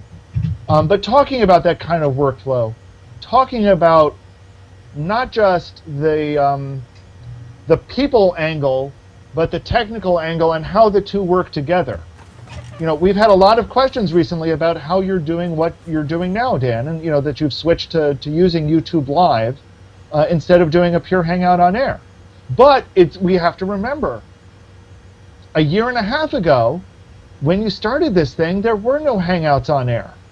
You were pushing the envelope then, and that's part of what convinced them to make a Hangout on air, so that everybody had these tools. If you go to my YouTube channel, Daniel, I have two YouTube channels. I have one that's associated with my Google Plus account, which is McDermott Report, and the other YouTube channel is Daniel P. McDermott, and I used to do two different versions of the show. But when we started, if you look back, you'll see Alan. He first came on the show because he was angry at me and wanted to argue with me, which was fantastic because I love when intelligent people who disagree with me come on the show and I can have a real debate with them. And I love that. That's what I seek more than anything. I want a good debate with someone who is honest and smart and disagrees with me and can make a really good argument why I'm wrong. That's a great show.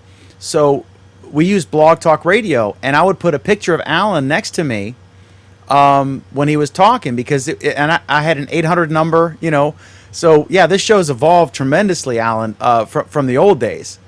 When you were just phoning it in, literally phoning it in. But I think what's important to understand is that we've been, that Google has been listening to us and has been upgrading the technology to accommodate us. Gerwin saw how we were using comments and built Comment Tracker, and then worked with Moritz to bring it into Hangout Toolbox to give us those tools. I saw that the comments were there, but putting them on screen was an important, would help improve the show. So we did that.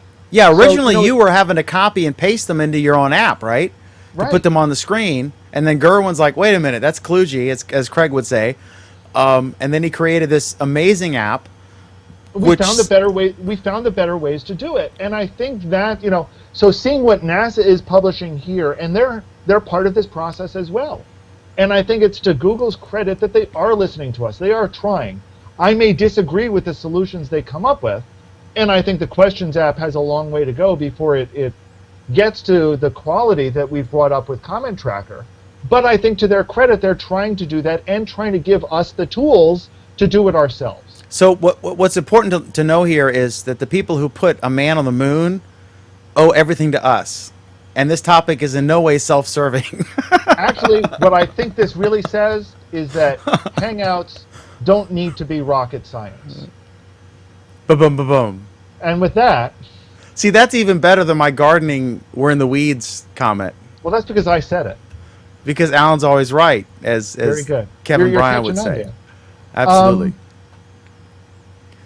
All right, do we have another topic, or are we still... do we want to go back to gardening searches? No, we could do some more gardening searches. We don't do enough gardening searches on this program. You want to start a gardening show, Dan? Is that what you're suggesting? No, I want to take more of my prescription drugs over there because they're really good.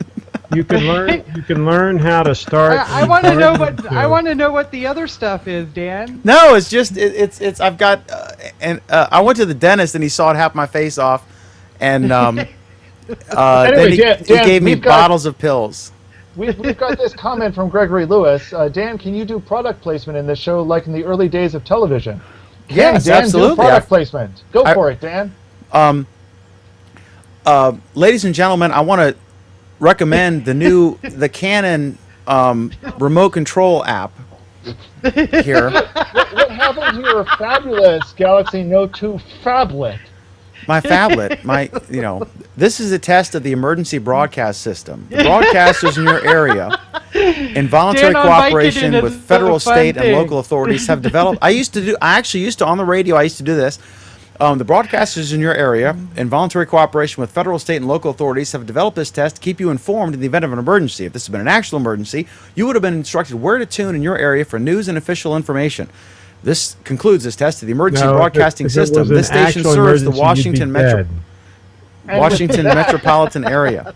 And So with that, let's move on to the next subject, which I was actually, a professional radio Which is going to guy. be controversial. What is the next subject? It's I don't know. controversial. I don't know if it'll be controversial, Michael. We'll What? see.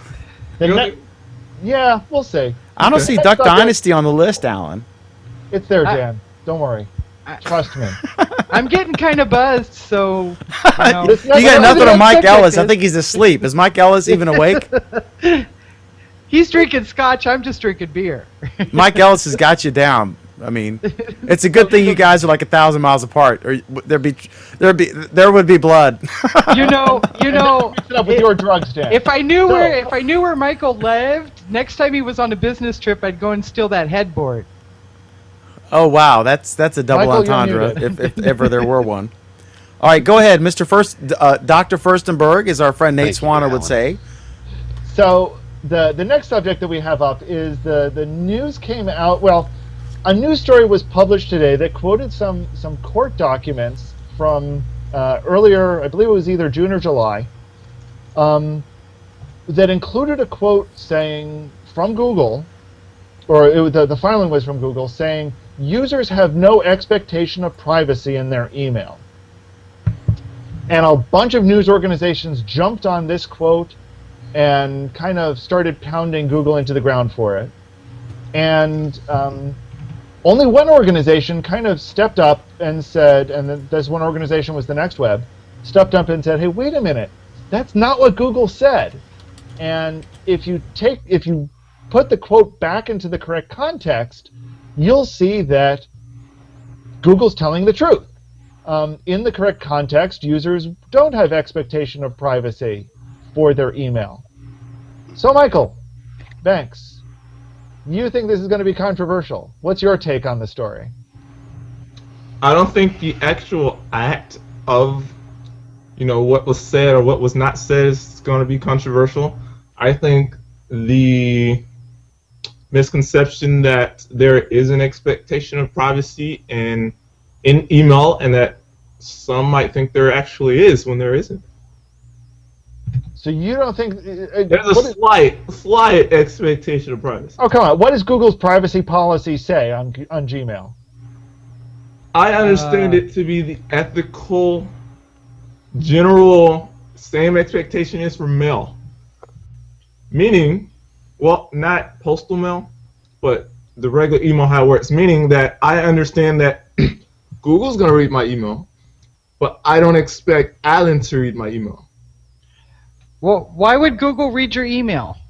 Not They're putting up ads related to it. That's how they monetize. That's how they make, monetize, yes, but that's how they make everything work. Yeah. I wish people just get over this privacy, this notion that I'm going to put something on the internet and it's going to be private. I just wish they would get over that so we could just move forward from here. But, I mean, I'm playing devil's advocate. They shouldn't get over it too easily, because once you get over it, I mean, they do what they want. They being Do who? what they want anyway. Google, the government, anyone. They do what they want anyway. Yeah. Exactly. That's I right. mean, Yeah. so if you don't want them to have that information, don't put it on the internet. Yeah, Very but simple. Right. This, I mean, that's It's tough to have it both ways, guys. If you don't want to use these services, nobody's putting a gun to your head and forcing you to use these services. Don't use them. It sucks that that's the way it is, but it is that way. I don't think. care. It doesn't bother me because It anything doesn't I bother put you. up on the web is public, so I don't care. If it's something I want private, I don't put it on the web.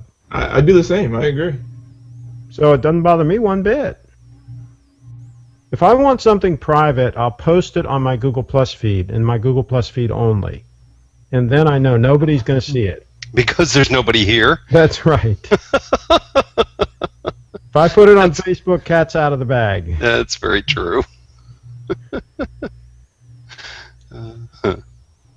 I don't know. I mean, I think the expectation of privacy angle, the part that I find surprising is that what the entire case is about are people who are sending mail to a Gmail user saying that Google is reading their mail. This isn't from Gmail users, it's from people outside Gmail. And in my mind, those people don't have an expectation of privacy because how in the world is their mail going to get delivered in the first place? And that's what Google was saying. You don't think they have an expectation of privacy? The truth is I don't use email. Don't. Oh my god. No, I don't use email for God. private stuff. Okay.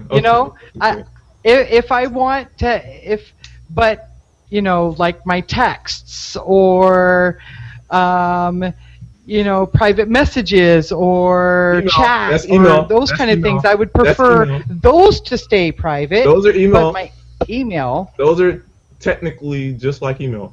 Well, actually, I don't have chat with I'm talking about anyone unless chat, I turn private off the messages. history. Chat, I don't- private messaging, anything. Email. Yeah, but doesn't that all goes over the web unencrypted, correct? I have no idea. No, actually, probably all of that does go over the web encrypted. Email does not. Mm-hmm. That's probably right.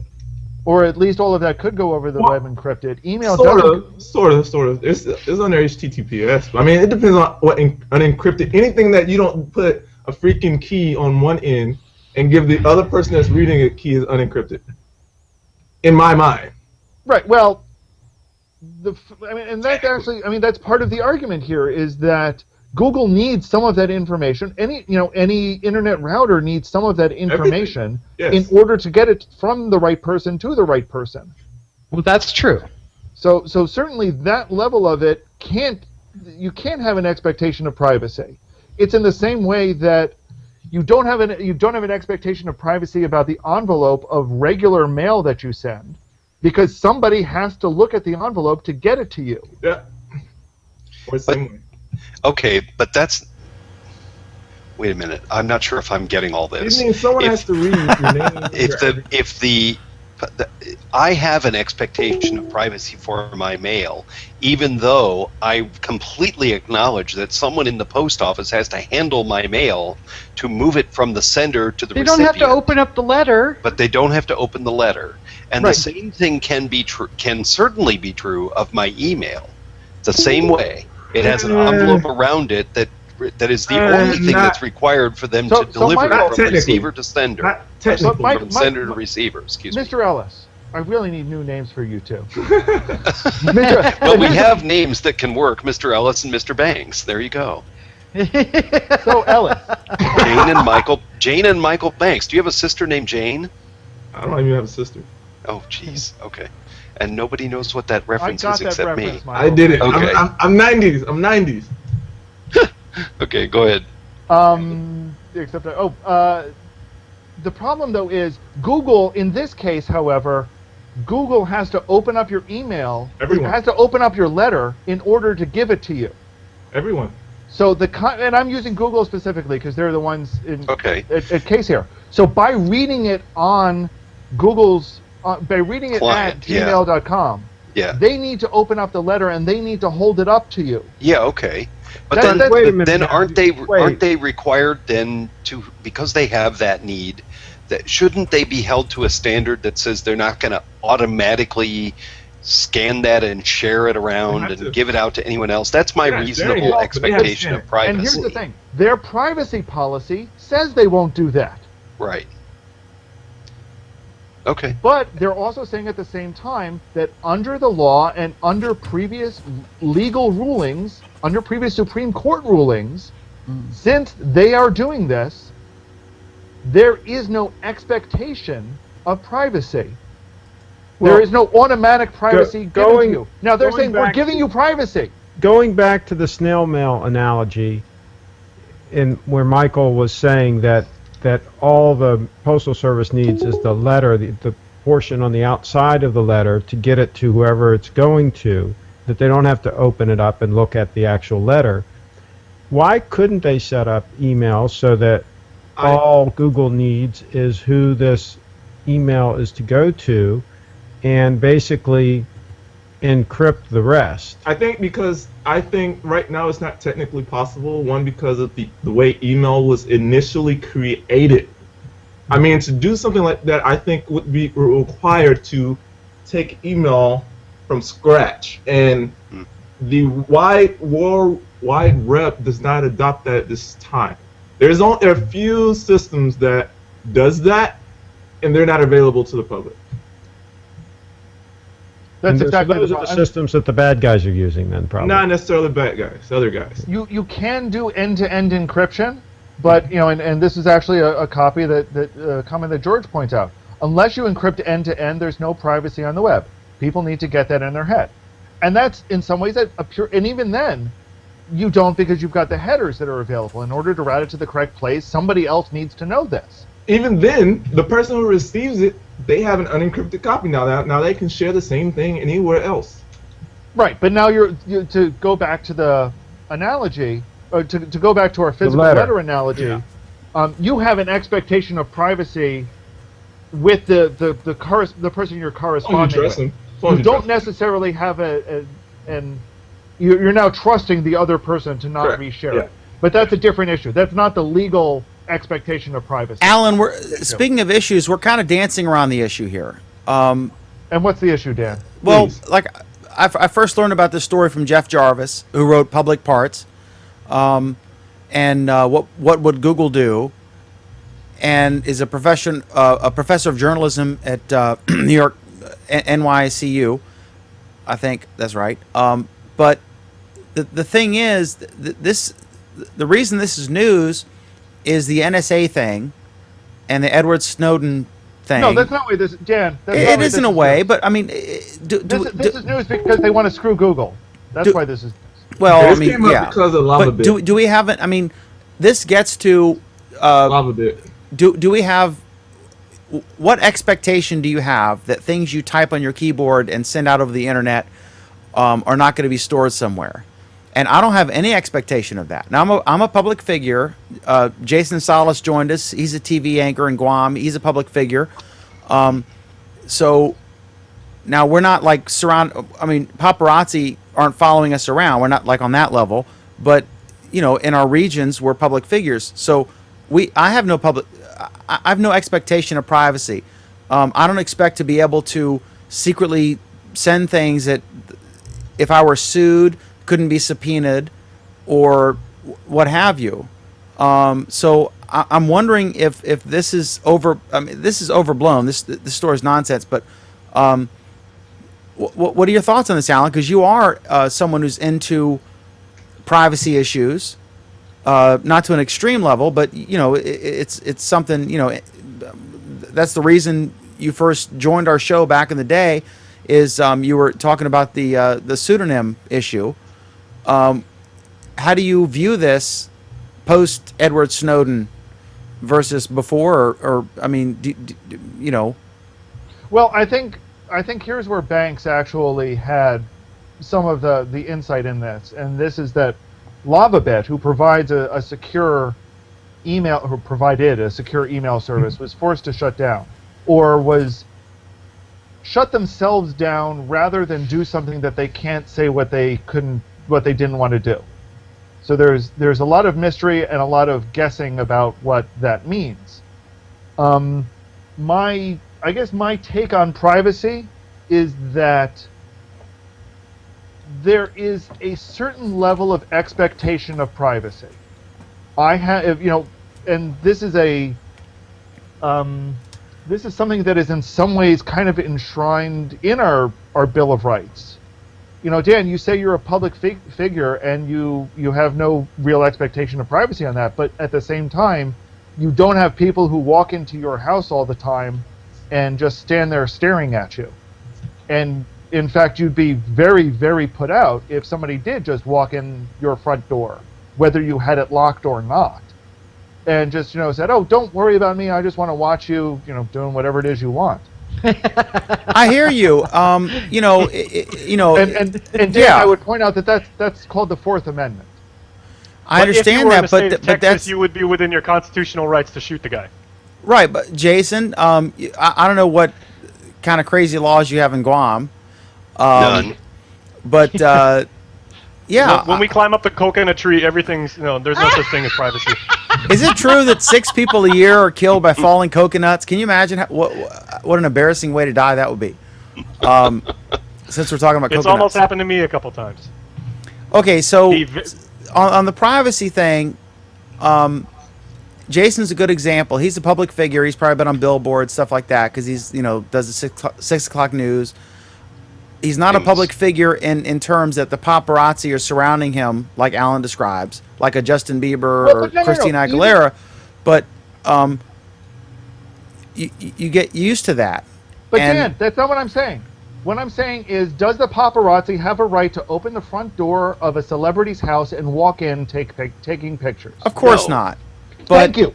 That is the essence of what I'm talking about when I talk about privacy. But if you are charged with, if you're charged with murder, does the government have a right to subpoena the records from your internet service provider to show that you looked up how to, you did a Google search, how to do a murder and get away with it, or you looked at the Al Qaeda manual?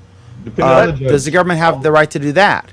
All up to the judge. The judge and if so, right. So if they have the right to do that, and legally they do, I'm not a lawyer, but I mean this happens in cases all the time that we cover.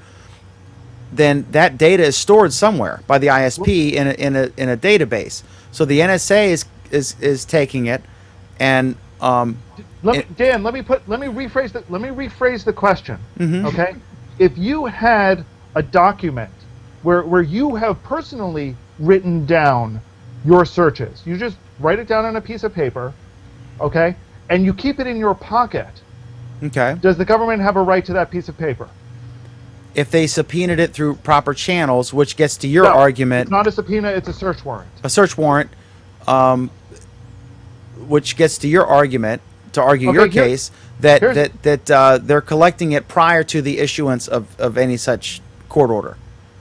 And that's the problem that you would have with this, right? And that's where I have issues with privacy. If I take reasonable measures to secure my information, secure whatever I want, the government needs to also take measures to get that. Mm-hmm. Okay? And I was speaking to someone today, Alan, who works for an agency similar to the NSA. I won't say what agency, but something similar. And I said, the Snowden thing, the Bradley Manning thing, those guys clearly broke the law, no doubt. They violated their oath of office or what have you. They are, they committed a criminal act. At the same time, I can see both sides. I can see the motivation for these guys. But I'm torn like everybody is. I mean, I don't want the government that is unable to prevent Edward Snowden from revealing our biggest secrets having possession of my personal data, because I'm afraid that if they're so incompetent that they can't keep Edward Snowden and Bradley Manning from leaking this crap, that they might leak my personal private embarrassing data if there were any. At the same time, when the Boston Marathon thing happens, I want them to know every time that guy took a dump. I want them to find every person he's talked to and talk to them and grill them against a brick wall. Okay, and how do you balance these two things? That's the conflict that we all have. Go ahead, Jason. Let me ask you something, Dan. Let me. Oh, go ahead, Alan. Sorry. No. Go ahead, Jason. I'm trying to redirect it, but. Okay, I was gonna say, Dan. Let me just put it into context, right? So, say like one of your employees, right? One of the people that you pay to help produce one of your newspapers, and run your business. What if they were motivated and they said, that guy Dan McDermott, he's, he really rules with a heavy hand, and he works us too many hours, he doesn't pay us enough and everything. So they leak what they feel to be unfair labor practices to a rival press company, like to a TV station within your region or something like that. The action that you would take as a business owner is you'd probably have to defend yourself first of all to that company, who would then investigate you, and then you'd fire the guy, right? Yeah, absolutely. And all of them could probably make that argument. But yeah, I hear you. Go ahead. Here's the part that I find. But isn't that the thing? We want to have our cake and eat it too, Alan. On the one hand, Yeah, we do, Dan. That's called the Constitution. if I look for crazy porn on my incognito window in Chrome, ironically, Pam Adger's popping up here. So I don't want. Wait. Let me just say something about the. Let me ask you, Pam, specifically. It doesn't stop Google, and they tell you when you open an incognito window, because I am an expert in this. They don't. She's even got her leg propped up there. Look at that. They stop second. Hello. They stop second party websites from seeing your stuff, but Google even says we're still looking at your shit. We still know what you're looking at. It says that when you open one. It doesn't mean that they're not going to still spy on you. It just means that they're not allowing other websites to spy on you. All right, Pam, So how do you balance this issue? How do you balance this issue? On the one hand, if you're looking at some crazy ass, equine porn site, I mean something nuts, right? I'm speculating that there exists. That's one I've never done, but right. Okay, I found the one porn site that Pam. Maybe okay. tentacle porn. Okay, So- let's do tentacle porn. At least. Okay, that's so reasonable. octopus porn. At least it's reasonable. Anyways, as my Reddit neighbors would say. But seriously, how do you balance it? Hang on, Jason. I just wanted to point out. Okay, go ahead. I just wanted to point out there's two people that want to join the hangout right now: Larry Flint and PETA. Invite To get PETA their for all opinion on the means. I want to ask PETA what their how they're going to protest Sergey Brin's intro veto hamburger next year. Okay, in vitro hamburger. Excuse me. Okay, so Pam, how do you balance these two things? On the one hand, all of us were when Edward Snowden stuff came out, all of us were like, "Holy shit," but we weren't really surprised, but we were kind of outraged. At the same time, Pam, weren't you happy that the police did such a good job with the Boston Marathon thing when they were able to look at all their friends? You know what I mean? How do you balance those things? Because they're both legitimate things. I mean, how do you balance this? Right. So the truth is, look, there are 300 million people in the United States, and let's say 30% of them have access to the internet or smartphone or whatever. Mm-hmm. So 30%, it's approximately 100 million people. And let's say, like, my daughter sends 1,200 to 5,000 texts a month. Do you really think that there's some group of people sitting in some dark room staring at computer screens reading my personal texts to my husband? I mean, it's not like that. It's just like when look when the Berlin Wall fell, the Eastern German the secret police, it turned out to be like 6 guys monitoring stuff. It was all overblown. It was a deterrent. Right. Everyone assumed everyone was listening to everything. I'm telling you, the amount of data is the amount of data is too big, and no one's looking at your porn. No one's looking at the porn you're looking at or anything else. It's all done by these algorithms and these complex computations that have been set by some person. And if you happen to choose a website or type in something that has been preset as being a flag, then you're going to show up. So stay off the kiddie porn sites. It does not work like that. And don't be texting bomb. Let me tell you how it works. The way they do it, it's at peak time, 50% of traffic is YouTube, Netflix, blah, blah, blah. So what they do, they collect everything. I mean, they have a huge pipe, collects everything. There's filters put in place. There is a tag on everything that is searched anywhere. There's a tag. There's an identifier. That's why I agree with Alan's point about anonymity. That's almost out the window. Anything you sign into, you're tagged. They collect everything. Once you pop up on that flag you're talking about, then they use the filters and go through all the information and associate that tag with your flag. And once they go through, they'll have the data backed up. They have it. It's collected. Then they just got to go through it. That's what they did sort of with Boston. Yeah, well, I mean, the way I mean, there was a case about, I don't know if you call it duplicative or replicative evidence, where if they flag you through some method and they don't want to reveal the method that they found you through, what they do is they figure some other way to catch you, and then they subpoena that, and then that's the evidence that they produce in court, so that they don't have to reveal the way that they actually found you, that you were doing something. And if you're not hurting anybody and you're not doing anything, bad, if you're just doing embarrassing things but it's not criminal, then they don't care. But the legitimate fear that people would have is that, what if I'm doing something that is potentially embarrassing but not criminal? Like maybe I'm not married, but what if I were cheating on my wife, hypothetically?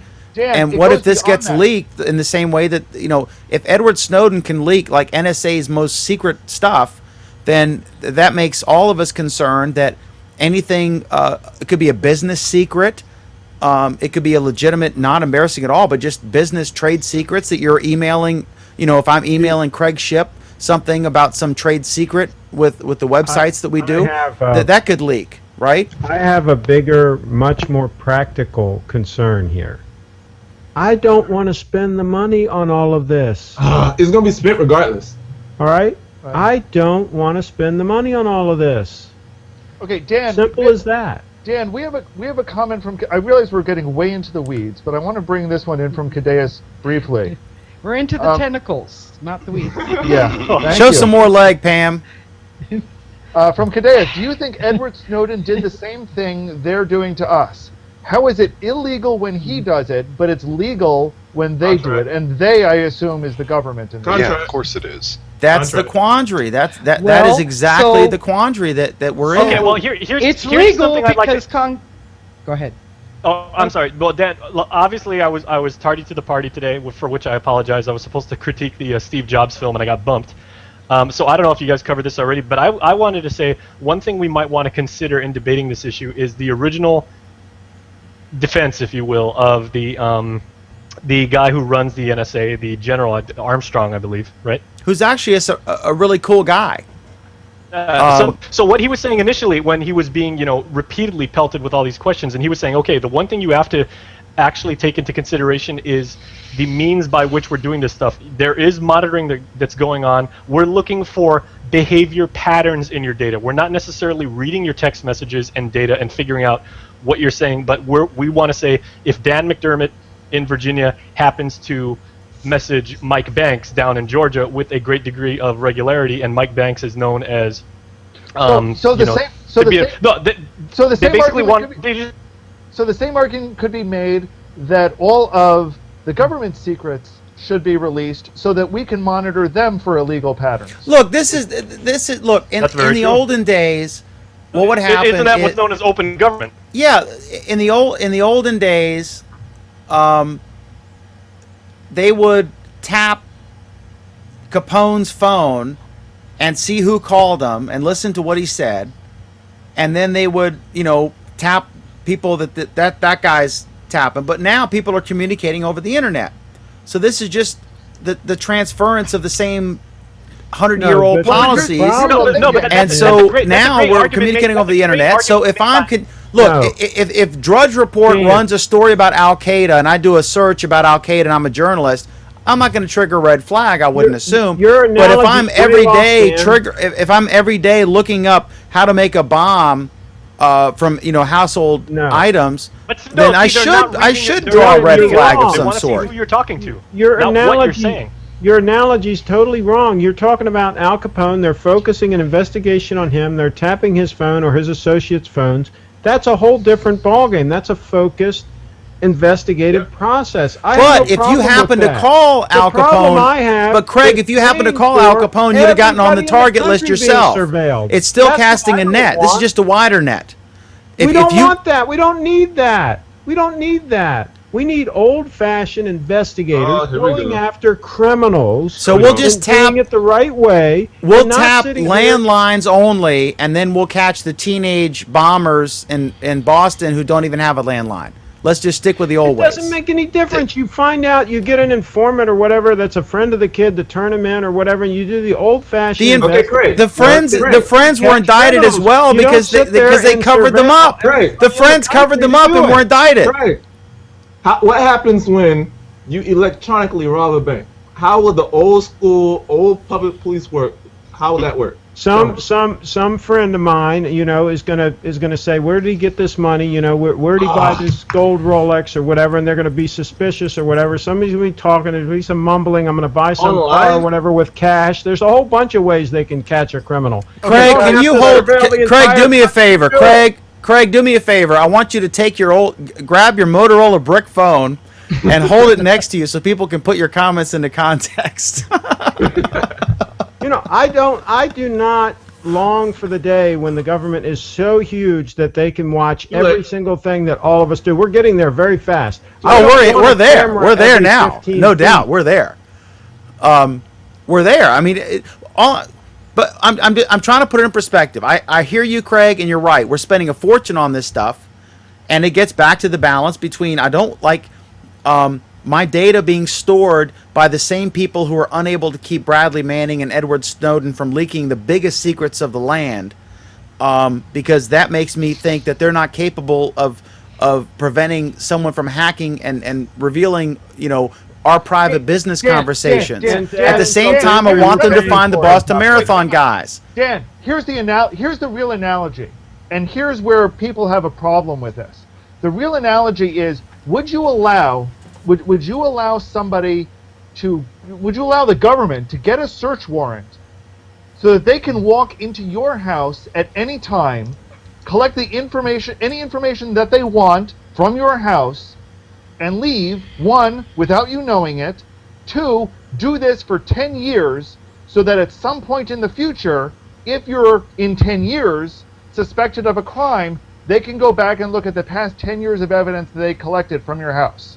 I mean, that's an apt analogy, because that's in effect what they're doing. Because just like I said, in the old days, we would use landlines and meet outside. Now we're communicating over the internet. In a regular trial, only relevant information is something relevant to the current crime is admissible in court. Right. So, Also note that theoretically that they don't intentionally capture domestic stuff. You have to be calling overseas, or they call you. But I don't believe any of that crap. I mean, Only the judge determines what's relevant. I think they're basically capturing every single phone call. They are capturing everything. The audio, every text message. I think everything is being stored somewhere. I think it's all being stored somewhere. And Ham is doomed, basically. We're getting into the weeds, but I do have to say that the people who are actually following us are actually having some pretty good conversations about the original topic. What was the original topic again, Ellen? The original Could you bring us back was to that? Gmail. We have topics? Coming from Wendell. I'm all in with Gmail. I know the consequences, and my expectation of privacy is no more than if I'm walking down the street talking to a friend. I know that some computer program is scanning my messages, looking for keywords or phrases to determine my likes and dislikes. That's the price I pay for this free service. Agreed. Nothing is truly free. These services cost money to people. The question I think about, the question to Wendell is, do people actually understand that? Irrelevant. And I think, no, it's not irrelevant. They agree to it. What was that, Banks? They agree to it. You're both right, because they did agree to it, but they don't fully understand it. Yeah, and they don't necessarily read you're right, it. Mike. Your Mike is right because they agreed to it, but Alan is right because they don't fully understand exactly what they're agreeing to. But I'm one who's all in, just like Wendell. I'm all in with Gmail. I've got everything under the sun there. Yep. If you got my Gmail, you'd have everything you could ever want to know about me, and believe me, a lot more. And I'm okay with that. I have what I think is a reasonable expectation of privacy, even though the Supreme Court doesn't agree. They're wrong most of the time. Mike Ellis, here's the thing. The Supreme Court actually probably did agree that you have an expectation of privacy.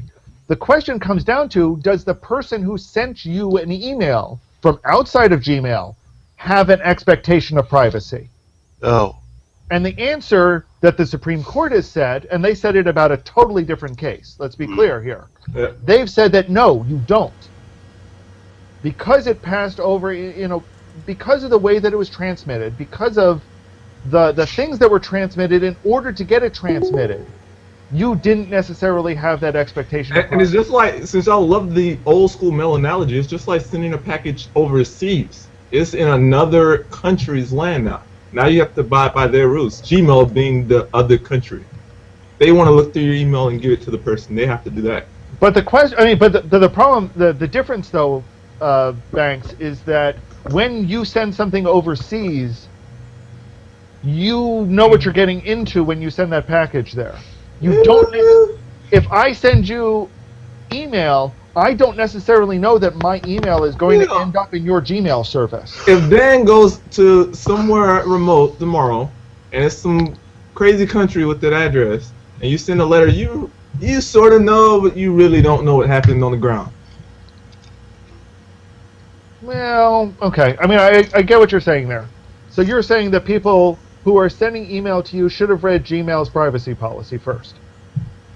Hey, That's not reasonable. I think, Come on. yeah. I know it's not reasonable, but hey, once it gets to Google servers, hey, Google's gonna do what Google's gonna do.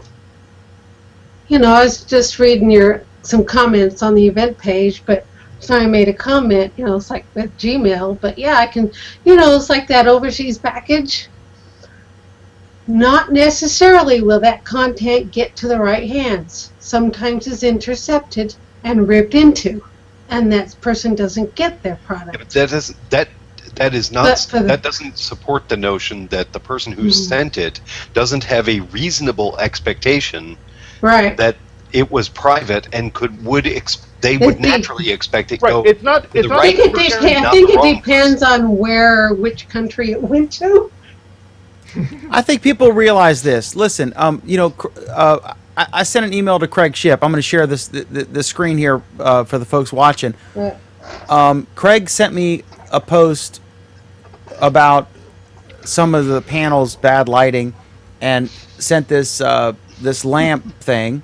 That's a Craig email. And then we were discussing dedicated hosting solutions, and so I sent this thing as a joke to Craig, saying you've completely taken over my internet, because as you see, I have an ad on top here from InMotion Hosting, which is a great hoster, by the way, for dedicated servers, and then there's 2 Amazon ads for this thing. I think people realize when they type something in, and it could be something embarrassing. I mean, rectal thermometer or something, whatever, and all of a sudden the next day you're doing whatever, and you go to Huffington Post and you see ads for a rectal thermometer. And people realize that their stuff's being stored somewhere. And often I find the ads are more relevant than the search results. So I'm pro this. I like this. I like that Google, when I do a search and I say, gee, where is the Strasbourg Theater or whatever, and then I'm in my car and it pops up and suggests, do you want driving directions for the Strasbourg Theater? It saves me time. So I'm cool with that. People like this. And it's being stored somewhere, and there's no difference between the NSA storing it in their own servers or them being able to subpoena it on one level. The other, the contrarian position to that is I don't trust their competence, because they can't keep Manning and Snowden's from leaking this stuff, and so I worry about not embarrassing things in my case, but business secrets or whatever you want to keep confidential. The secret Coke recipe, if I emailed it to somebody, if I had it. What if they leaked that and someone hacked into the servers and leaked that? So I'm not confident that they're competent in modern keeping the secret. Convenience has its risks, right? We can go 75 miles an hour in a car down the highway, right? And we can crash and we can die, but we choose to go because we can get there quick, right? So these are all conveniences. We're making trade-offs. Again, my big problem here is I don't want to pay for all of this stuff.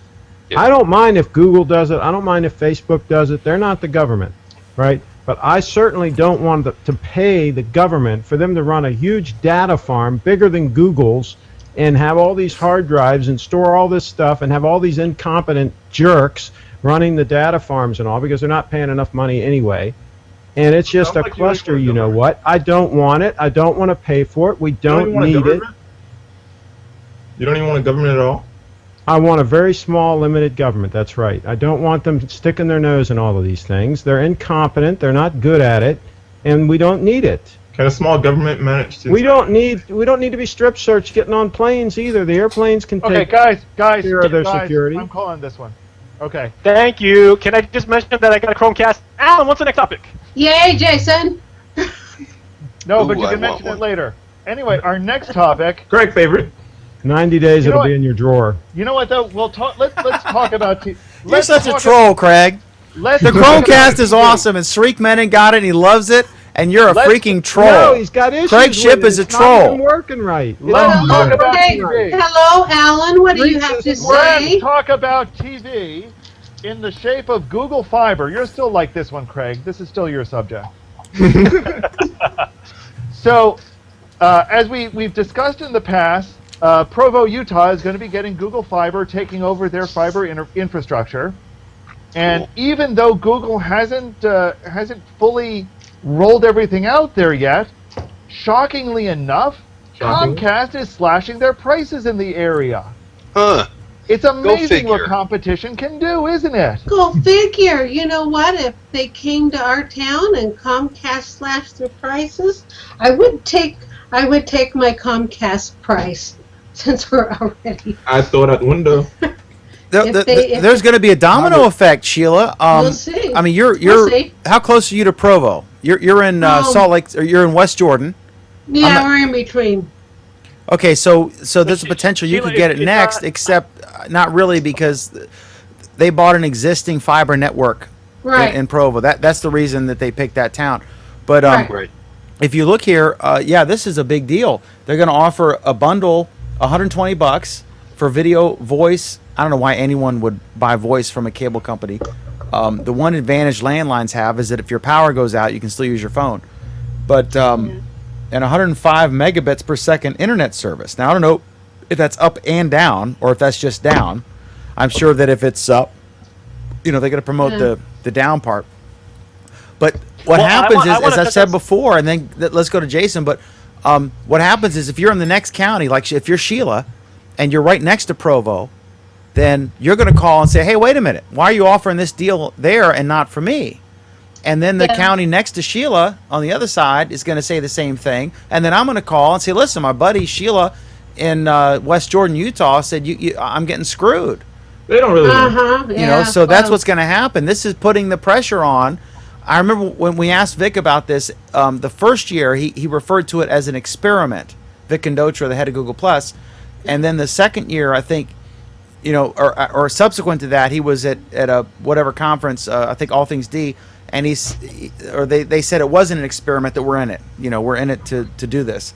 But I absolutely think that they're going to be forced in those localities, begrudgingly, because it's a scary proposition for them, the legacy guys. They're going to be forced to offer great deals that compete with Google Fiber, and then once they do that in one locality, they're going to be hard pressed to deny it to the rest of us, because we're all going to be complaining. Jason? Yeah.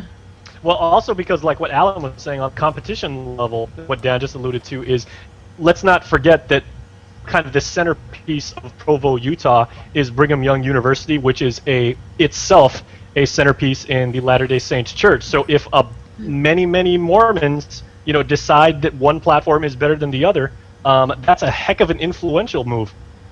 They may say, hey, Google Fiber is the thing that you got to do, or they may say, Comcast is the thing to get with. Yeah. So that's a huge strategic move right there. And by the way, Provo, Utah, the most beautiful college football venue in the country. It is. So here's the only instance where the Amazing backdrop. where the government should step in is an infrastructure issue like this, because we really don't want Google either to have a monopoly, Right. and have only Google, and then the cable company I don't even count because they're so incompetent. Just forget about them. But every house should have fiber, and we should have high-speed wireless available. We could put repeaters on all the light poles or whatever, and just have high speed everywhere in the country. Be a huge competitive advantage for this country. But So we need to bite the bullet and do it. And a lot of people, I think, would pay $100 a month for ultra high speed internet wherever they go. But Craig, my grandmother doesn't want to pay for that.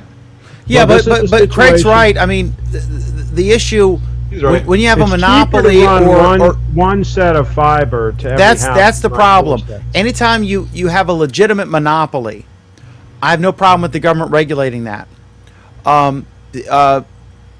In the A case small of government running a can't regulate physical wire to everybody's house, it's not practical. Just like Costco and Sam's Club, we were going to have a Walmart announced they were going to put a Sam's Club in Winchester, and then Costco announced they were going to put a Costco there, and they built theirs first. So Sam's Club withdrew because they said that a town won't support both. It's the same thing with fiber. It doesn't make economic sense for 17 different companies to run a cable physically to your house. It's very expensive. It's a few $100s per home by the time you have your skilled workers doing the work. So whoever gets there first gets the deal. And most people in America today have one choice for real internet, unless they're lucky enough to have Verizon as a phone company that's built in FiOS, and Comcast or Time Warner or Cablevision or whoever. Then they're lucky because they have two. But most people are in a monopoly situation where they have one choice, and you can choose to have good internet or not, and that's your option. Now, one way they could do that instead of competition is they could share that pipe, so they could have various providers provide the actual service to you through that same That's pipe. like saying. And I US wonder why Russia they should don't share do that. warheads. But Come on. Michael, why don't they do that? Because they do that with cell service, but it's through agreement. But with legacy landline service, they're required. I think by federal law, they're required to offer discounts for resellers. Money, I'm not sure why they don't do that money, with cable TV. money. Cost is different. I guess the cable TV companies donate more to the politicians than. Well, Google that and does. it also depends on how it was built out. I mean, you have to remember that Ma Bell was paid money by the government to build out their infrastructure a decade or a century ago, while the cable companies were not. And also, but just like the Postal Service I can't believe I just argued for the cable company. and the government, Yes, you did. infuriating everyone. But remember that the two services that go to everybody are landline phones and the U.S. Postal Service. Typically, they'll go to the guy on the hill. You forgot power. There's Electricity, probably more- of course, yeah. There's more people that get electricity than phone, and phone does not go everywhere. Even and electricity doesn't go everywhere either. I mean, even the rural electrification services. And I don't know the rural anybody who phone can't get a services landline. Are limited. I mean, if there's someone who doesn't have a landline phone or can't get one, let me know and prove me wrong, please. But Okay, typically, hang on a minute. I know there are There's not many more in the people. country. There are many people who cannot get, like the state park office, which is right in my backyard. They can't because they're like so many feet off the main road. They can't get the Comcast Same thing with landline. guy to come out and run the cable.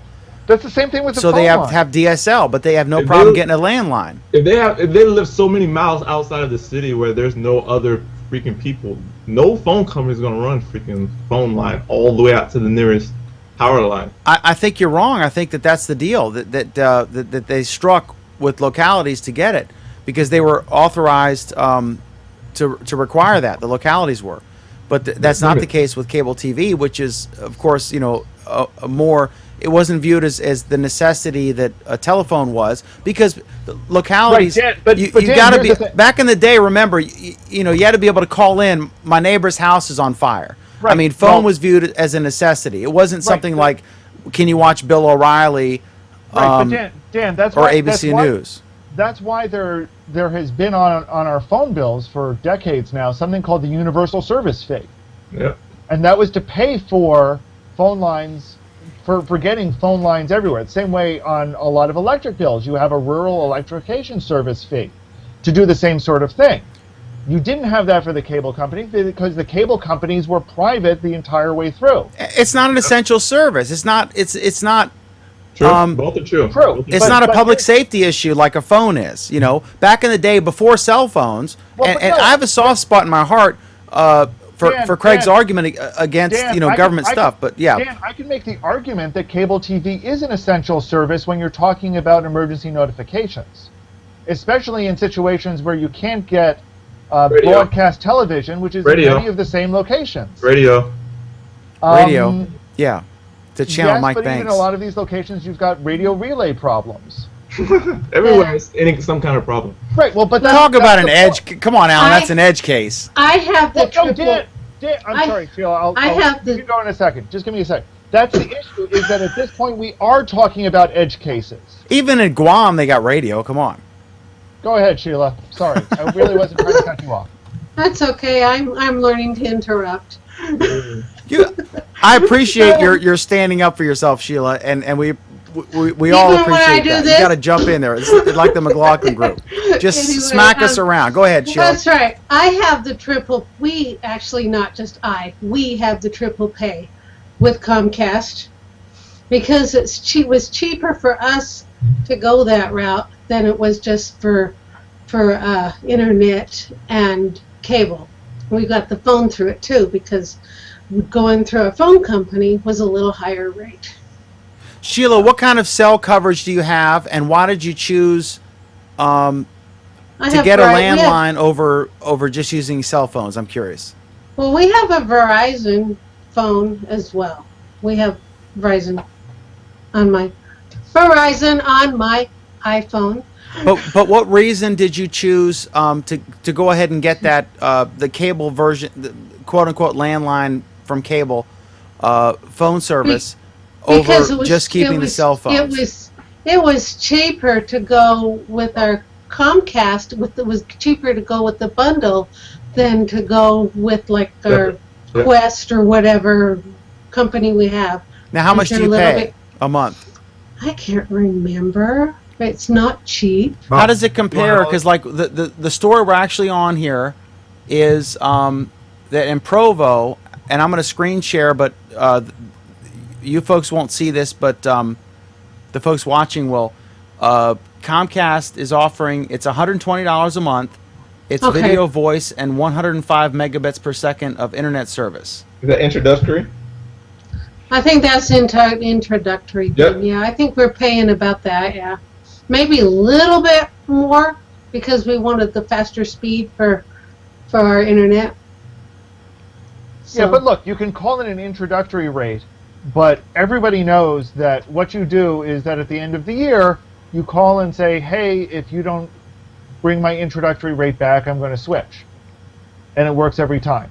Yeah, it does. Also, I bet she's not getting 105 megabits per second, right? Nope. Craig, you're getting 50. I mean, what? Craig, what do you get? You get like the last 50? test I did, I got 80 down. Is that on your quick speed test? The problem is that I don't believe those speed tests. I think they're rigged. Yeah, okay. It's a government conspiracy, clearly. What do you use, Craig? Wait a minute. You've got 50 megabits down, and you complain about bandwidth speeds? I don't even know what my bandwidth Says the guy talking to us. Okay, wait. Says the guy talking to us through an undersea cable. Yeah, Craig. I'll give you a moment. You'll get no sympathy from Jason Salas, Craig. I had no idea all these weeks we've been interacting. I consider you like a friend, a collaborator, but you go on these long diatribes about the poor infrastructure in everywhere you've gone and how like internet systems are so poorly set up, and now it's been revealed that you've got 50 megabits? Who, me? Dude! I get 80 down and about 20 up, and it's a lie. Those tests are bogus. That's a service plan then. I'll be sitting here watching Netflix, and it'll bump down to the 4 dots. It'll bump down from HD. I'm hooked up direct with a Cat5 cable from my router. It's inconsistent. No. It depends on how many people are on the system. There's all kinds of variables, and it's crap. So you may get 80 down, but that doesn't mean just because your Netflix start pausing don't mean you're not getting it.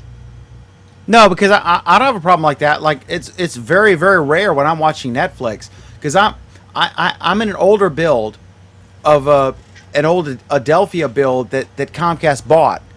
And so my equipment, all the poles and stuff that whatever they did is not as modern as Craig's, but I'm in a rural area, so there are fewer people using it. And I think that's the most important What thing. would cause I'd it to rather do be that in a then, 3G. Michael? It's like this, and then I'll shut up. It's like if you're in a 3G area that's not used as much, you're almost better off than if you're in a 4G area that's swamped.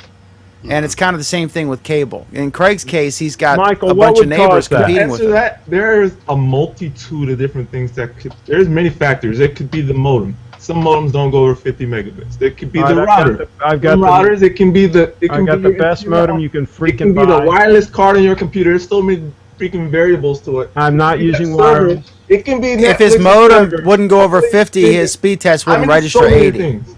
And by the way, Michael, I further buttress my case by saying if I use internetfrog.com to do the test, I get a completely different result that's considerably lower than speedtest.net.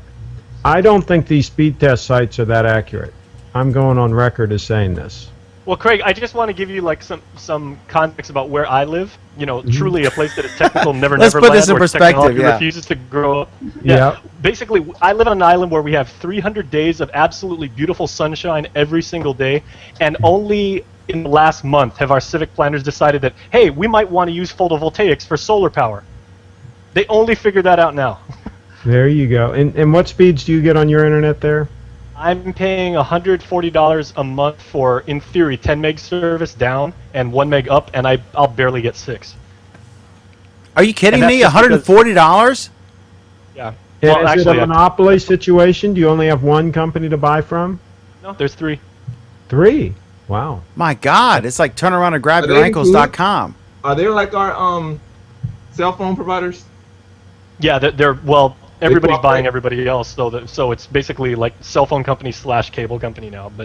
But like, I mean, long story short, so we can move on. What Dan was saying is because we've got underseas buried cable all the way out here, that adds to latency. So we have this comment from Wendell. Providers don't want to be reduced to being dumb pipes. Content providers, and more importantly, content owners, want to get paid. And I assume his extension there is that the cable companies want to be content providers because they want, the additional fees. No one wants to be forced to share the fruits of their investment in infrastructure without being paid for it. Any thoughts on that one, especially since it directly relates to, Comcast? Well, it's a question out of there? whether or not we want this country to be competitive or not. I mean, the goal should be everybody to have high-speed internet everywhere they go so we can be more productive.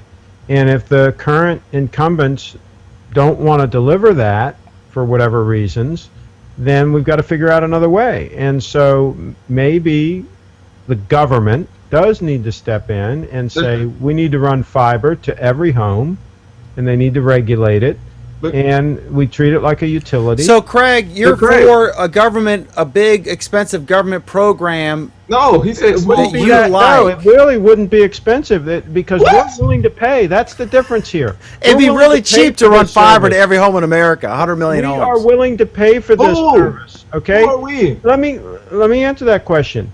I'm not willing to pay to be surveilled by the NSA. I get no value out of that. I don't care about that. But I want my cell phone to work everywhere I go. I want to have high-speed internet so I can watch Dan's show. I'm willing to pay $100 a month for that, and there's a lot of people that are willing to do that, in my estimation. Now, if somebody wants to live in the dark ages and they don't want to be hooked up with fiber, then yes, there's going to be some subsidy there where some of us that are willing to pay $100 a month are going to, in effect, pay for that house to be hooked up. Craig, because doesn't that this person doesn't discount want your it. whole anti-big government argument? In other words, you're like sort of like Ron Paul and Rand Paul, in that you're anti-big government unless it's your pet program, and then you're for big government. Doesn't this kind of discount your whole general thesis? If it's an infrastructure thing, and see, the difference here is I'm convinced that this would pay for itself. It wouldn't be, now if it's totally mismanaged, then that could be a different issue. But my gosh, we're willing to pay. The You federal said government would be $300. running it. It wouldn't be You said mismanaged. You used the number of $300 to hook up each house. My gosh, if I'm paying $100 a month, how long does it take them to get that money back? Not long. Okay, this is not rocket science here. It's worth it to run fiber to every house in this country and leapfrog every other country out there that's trying to do the same thing. We're not the only ones in this globe that are looking at the internet as being important. Craig, I don't think it's worth Why it. not bite the bullet and do it? I don't Okay. think it's worth it. If it was that worth it and that profitable, people would have done it already. I don't think it's that worth it because 90%, No, it's because of Won't even use that. monopolies is why they're not doing it. Is because 90% won't even use that. 90% won't even use it. All right, can I do a quick test on this subject with Jason Salas? No, you can't because he's been left. disconnected again. He dropped out. Oh man. So All right. he would definitely go for it. Yeah. Maybe you can phone it in, like Alan. Why don't we get a show of hands? How many would pay $100 a month for a gigabyte up and down? Of course we Oh, would. come on! Of course he would. But look, Sheila might give we're up her talking about landline. Under 95%. Are you know saying what that that we're is. French cases? 95% don't even know what a gigabit is. Are you saying that we're nutcases? Is that what you're saying? Craig, that's exactly 'Cause what I would you agree said with earlier you. in the show. All right, Okay, I I stand think we've corrected. I think we've kind of strung out this this part of the debate. It's always that like that with fiber and Craig. Come on. Can we share some gardening search results? No, we Gardening can't. search, yeah, go for Geek Greens. But you know we can talk about video some more. Are we up for talking about video some more? Where's the strike through? When do we get to talk about Duck Dynasty? It's Well, we it's can talk only about there, we can talk Dan. about we can talk about sunset photography. It's Duck Dynasty is there. I promise you, Dan. Go It's look not at the in list. there. I think you're going to troll me. No, it's there on the list. It's right there. I'm looking on the list. It's not there. We're Google going to plus talk food about it topics. at 4 hour and 1 minute. No, we'll talk about it before then. Don't worry. Okay, but next on the list is that once again, Microsoft and Google are still bickering about YouTube. You know, I have friends at Microsoft. One of our former guests works there now, Mohammed Mansour, who's a wonderful guy, and the guy who he's the guy who created that thing that you could export all your Facebook friends into Google Plus and invite them and stuff, and then Facebook immediately banned that app. But the history on this is Microsoft sort of reverse engineered the YouTube app for their Windows Phone, and then Google banned it, and then they said they're working together, and then that there was an announcement like yesterday that said that the YouTube app is back on for Windows phones for people who use Windows phones. God bless both of you, and now it's been banned again. So what's the backstory on this, Alan? What's the deal? Well, you revealed the backstory. I mean, the issue in this case is that apparently Google is making some demands of Microsoft about how they need to implement the app. And Microsoft is saying that Google's still not giving them the information they want. So Microsoft went ahead and published a new app that made some accommodations but didn't do everything Google asked for. And Google said, okay, if you're not going to, if you're not going to do exactly what we want, we're going to revoke your keys that give you access to the API. And that's what they did. So they're still, pointing fingers at each other and acting like children. Okay, so initially the problem, and I apologize, but just for viewers who joined us late, I did in fact reveal or post this early on, but I did have surgery. Everything's kicking in, so I'm quite jovial tonight. But I guess I missed that part. yeah, I had surgery earlier. When I come visit you, Dan, I'm bringing Vicodin. I have Vicodin. I have Yeah, I know you do. hydrocodone. Now Yeah. that is going to be a sight to see. Yeah. So anyway, Dan on Vicodin. yeah. The last time I had Vicodin, I had a restaurant in a mall food court. I owned a You can tell restaurant us called the Vicodin Dan's. story later, too. Yeah. Dan. Anyway, and On your I took teeth? Vicodin, and I was quite fun. But anyway, so the issue initially was that the app on the Microsoft phones, the Windows phones, would not play the YouTube ads, or wouldn't properly send the data about them. So, Alan, do we know what the issue is now? The issue is Microsoft is saying that Google still isn't sending all of the advertising information they need. You mean Microsoft isn't? Microsoft is saying that Google isn't sending all the advertising information they need. And Google is then saying that Microsoft is not showing the correct ads. So it's supposedly a two-way street. How would You know, Microsoft have any control over the ads on a YouTube app? because under the terms of the license, if you rebroadcast a YouTube stream, you can't put your own advertising in. You have to use Google's advertising if you show a YouTube video. Can you put your own ad as a wrapper? In other words, like we see some No. sites that will embed something, but I don't see YouTube ads in this situation, but they'll put their own ad, and then I think Mediaite I is don't one know. of these that do My this. understanding is that no, you can't. You have to use YouTube's advertising. And what Microsoft is saying. Let me repeat is, my question. Can you put a wrapper? Can you do a wrapper that puts your own ad prior to the entire complete YouTube experience, And like I including said, my YouTube ads? understanding Doesn't exist. My understanding is no, but I could be wrong. Doesn't exist as far as I know. Okay, because I've seen some sites do that, but not with YouTube stuff. But they'll link Okay. like to NBC.com videos, and Anyway. and they'll have like a special player with their own ad, and then it kind of plays the full NBC.com player experience, that kind of thing. So Windows Phone sucks again.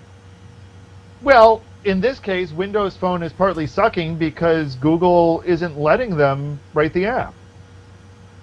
I mean, the accusation is that Google wants Microsoft to do it a particular way. Microsoft is saying we can't do it that way, and Yeah. they're kind of in an impasse. Yep. I was So- looking for that strike through feature. Okay. Yeah. All right, so for all of our viewers who have Windows phones, probably 0 of you, maybe 1 or 2. We apologize But for this the is also inconvenience. this is also funny about how you try and get essentially Google products on other mobile platforms, because this just goes back to the thing about iOS 6 supporting Google Maps, and they tried to get it on there, and then Apple said no, we're going to do our own thing, and then you had that debacle, and then it comes back to that, and now you've got almost the reverse condition where Microsoft's trying to do their own thing, and maybe or maybe not, that's what's alleged, manipulate the system, and now Google's saying, well, you can't do it like that, so we're going to stop you. In my mind, this goes back to one of the things that Google said was one of their core principles, and that's that they supported open standards. So the question comes, they supported openness in information exchange, in standards, and access to their information. They've done a very good job at providing APIs for that openness. And here's a case where Microsoft is saying, we're using your APIs, and we can't give the same experience. Therefore, there is something that is not open. There is something that is secret here. So even if even if Google is legal in what they're doing, they're violating their own principles, is kind of where I see the problem here is. Go ahead. Well, is it fair to say that in the last few years, though, based on what we've seen, that Microsoft has obviously become a little bit more open, and in its own evolution, Google has become a little bit more closed? Well, I'd say, Mike, I'm not sure Google has gotten all that much more. I'm sorry, I'm not sure Microsoft has gotten all that much more open. They've actually been reasonably open about a lot of things for a few decades now, but I think it is clear that Google is struggling with their own policy at this point. What I read into this a little more, and I mean, it seems like it says there's an inherent behavior of Windows Phone where the playback of HTML5 video through a web page, they have to use their own built-in media player to host the video, whereas YouTube, it makes it difficult for others in YouTube to control the playback of the overlay controls on YouTube videos. I mean, it seems like more of a back-end issue that they want control, and the way Microsoft Windows Phone is set up, it can't do that. So they're saying if you don't provide this way, you're not getting it. So to try to paraphrase that, Michael, and correct me if I'm wrong, Google is saying if you don't provide a more closed way of doing this, we're not going to give you access. Is that right? No, it sounds like it's totally the opposite. the way Windows Phone has to do it, they have to use their own built-in player to play the YouTube video. Whereas Google's saying, if you don't let us control or give us a way to get like analytics or a way to control the video like everywhere else is done, then you can't use it. Can you install your own player in Chrome? But you can't host a YouTube video from your player. I'm not sure. I'm missing something here, I think. You can't take a YouTube video and use your player to control that YouTube video. Why not? Wouldn't that be making it more open? But that's not the way everyone else is do it. It's open to that fact that it's the same behavior everywhere else. They're not treating someone differently than anyone else. Put it that way. I think well, I think they are in a couple of ways, but Who has their own custom YouTube experience? Put it that way. No one. Anyway, let me wrap this up with this quote from Gregory Lewis. I have a Windows phone. Hey, Dan, isn't he your friend? He is. Yeah, we're buds. Okay. You should talk to him and show him your fabulous phablet. I have a Windows phone. This is the case of two tech giants sitting on tens of billions of dollars that can't play nice together in the sandbox. We should all remember who the real enemy is. Apple. And Craig should remember that as well. Okay, Craig listen. agrees. I don't know what time we started streaming, but we got like a half an hour left, or Yes, I maybe know. 40 minutes. Yes, So I know. We'll get to Duck Dynasty. no, I Relax. really wanted. You crossed out the only two topics that I added, Alan. I thought that now you had unlimited time forever and ever now. No, okay. YouTube Live will stream for 36 hours, right? But not for you. No, it only records for 4 hours. So we still have the 4-hour wall. Okay, Dan. So let's do the glass thing, but I really want to do the 4G and the No, Chinese the zoo thing. I'm The fine zoo with thing's just funny, and they'll be brief. Both of those topics will be brief. So let's talk about glass gets an update to XEB. I was actually about to scratch that because that's actually XE8. Glass got an update. Nobody else cares. Next. I was gonna say I have no idea what XEB is, but I'm totally cool about it. XE8. It's XE8, Dan. It looks like a B. Maybe you need that's glass. your medicine kicking in. That's your Maybe. medicine. Your Okay, drugs are it's an kicking 8. in, Dan. All right, so Chromecast. By the way, I have Chromecast, and Craig Ship does not have Chromecast Everyone because has a credit. even though Craig Ship makes 6 figures a year, So Shriek, he sat on the fence Shriek on Chromecast. Shriek posted. He was all excited that he got his. He posted and how great it is and all that. And then about 15 minutes later, he posted, No. It's not working right. Let me Can clarify somebody help me? Let Can me somebody help me clarify something troubleshoot right now, Craig. Shriek was It's using the only beta product What in a Best piece Buy. of I mean, junk. you got to Let me give it clarify that. something, Craig. Shriek was using it in a way that is not typically used. Yeah, He was using an HDMI switcher. Android excuse. You're holding it wrong. No, I watch all my Indian This sitcoms is on great. Chromecast. What I a don't piece have of it yet. junk. You're such a troll, Craig. No, Craig, you want to talk about pieces of junk? Let's look at the stat that looks at Apple TV. He's just jealous because he doesn't have one. Where's my box? I'm gonna get my Chromecast. I'm gonna troll Craig. I don't have one, He and I'm doesn't not even know where gonna, his is. He put it in a drawer somewhere. I don't have one, Mine's and right I'm here. not going to troll you. I don't know Here where we my go. box is. I know where my Chromecast is, though. It's on the TV. Look at my beautiful mine too. Chromecast Hey, how box. come all these guys have theirs and they're Yeah. not? Let me go No. full screen so you guys can see but it. we're Here we not go. jealous because you have Google Glass. There's Dan McDermott and Chromecast. Look at that. Look at that Now, beautiful Google Chromecast. Glass. Now that makes sense.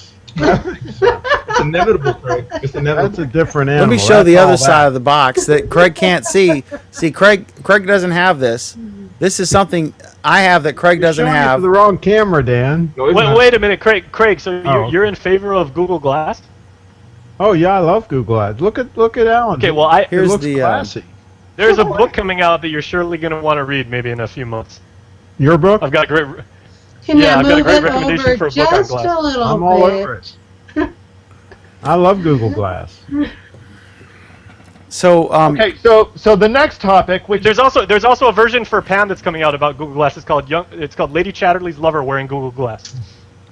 I think Pam's.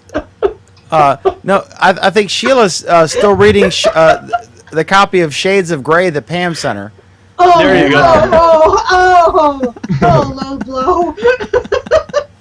We're trying Dan, to. We're breaking her in loosely. Dan, now it's time to get to those incredibly important topics that you wanted to talk about. Why don't you explain to us this next one, and why don't you just explain to us the next one?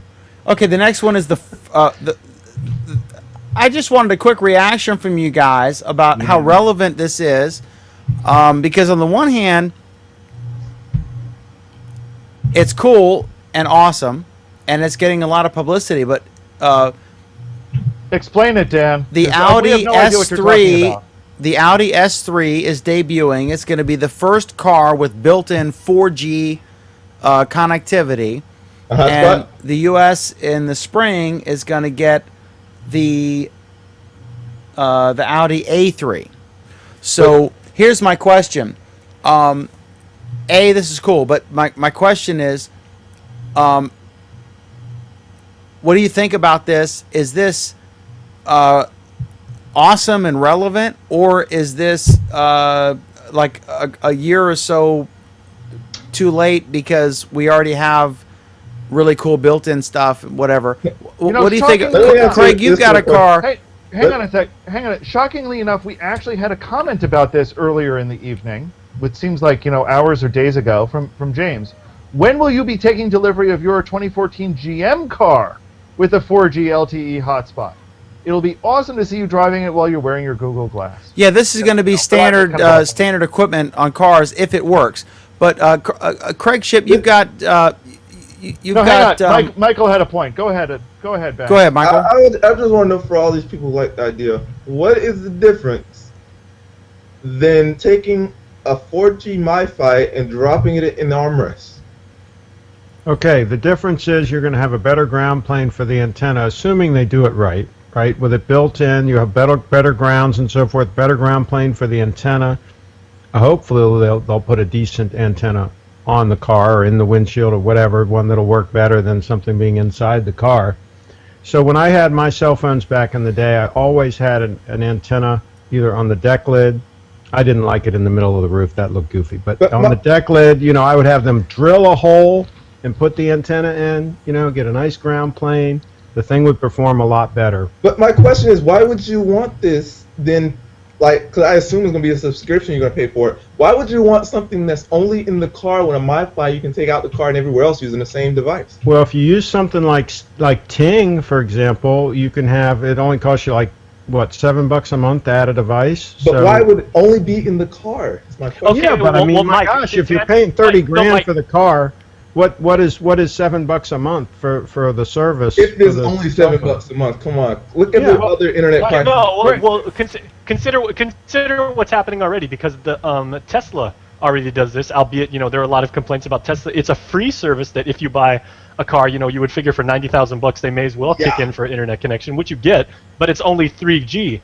A lot of people have a problem with that because if you see they've got a 17-inch touch display, and they're like, it does the job, well enough, and you can get connectivity and you can get real-time mapping and all that stuff, and listen to internet radio. But people of course want bigger, better, faster, so they want 4G. To your question, Mike, I think it's because if you have a Bluetooth earpiece or a Bluetooth like a whole headphone stack, and you're also going to want to use your phone for something like streaming Pandora.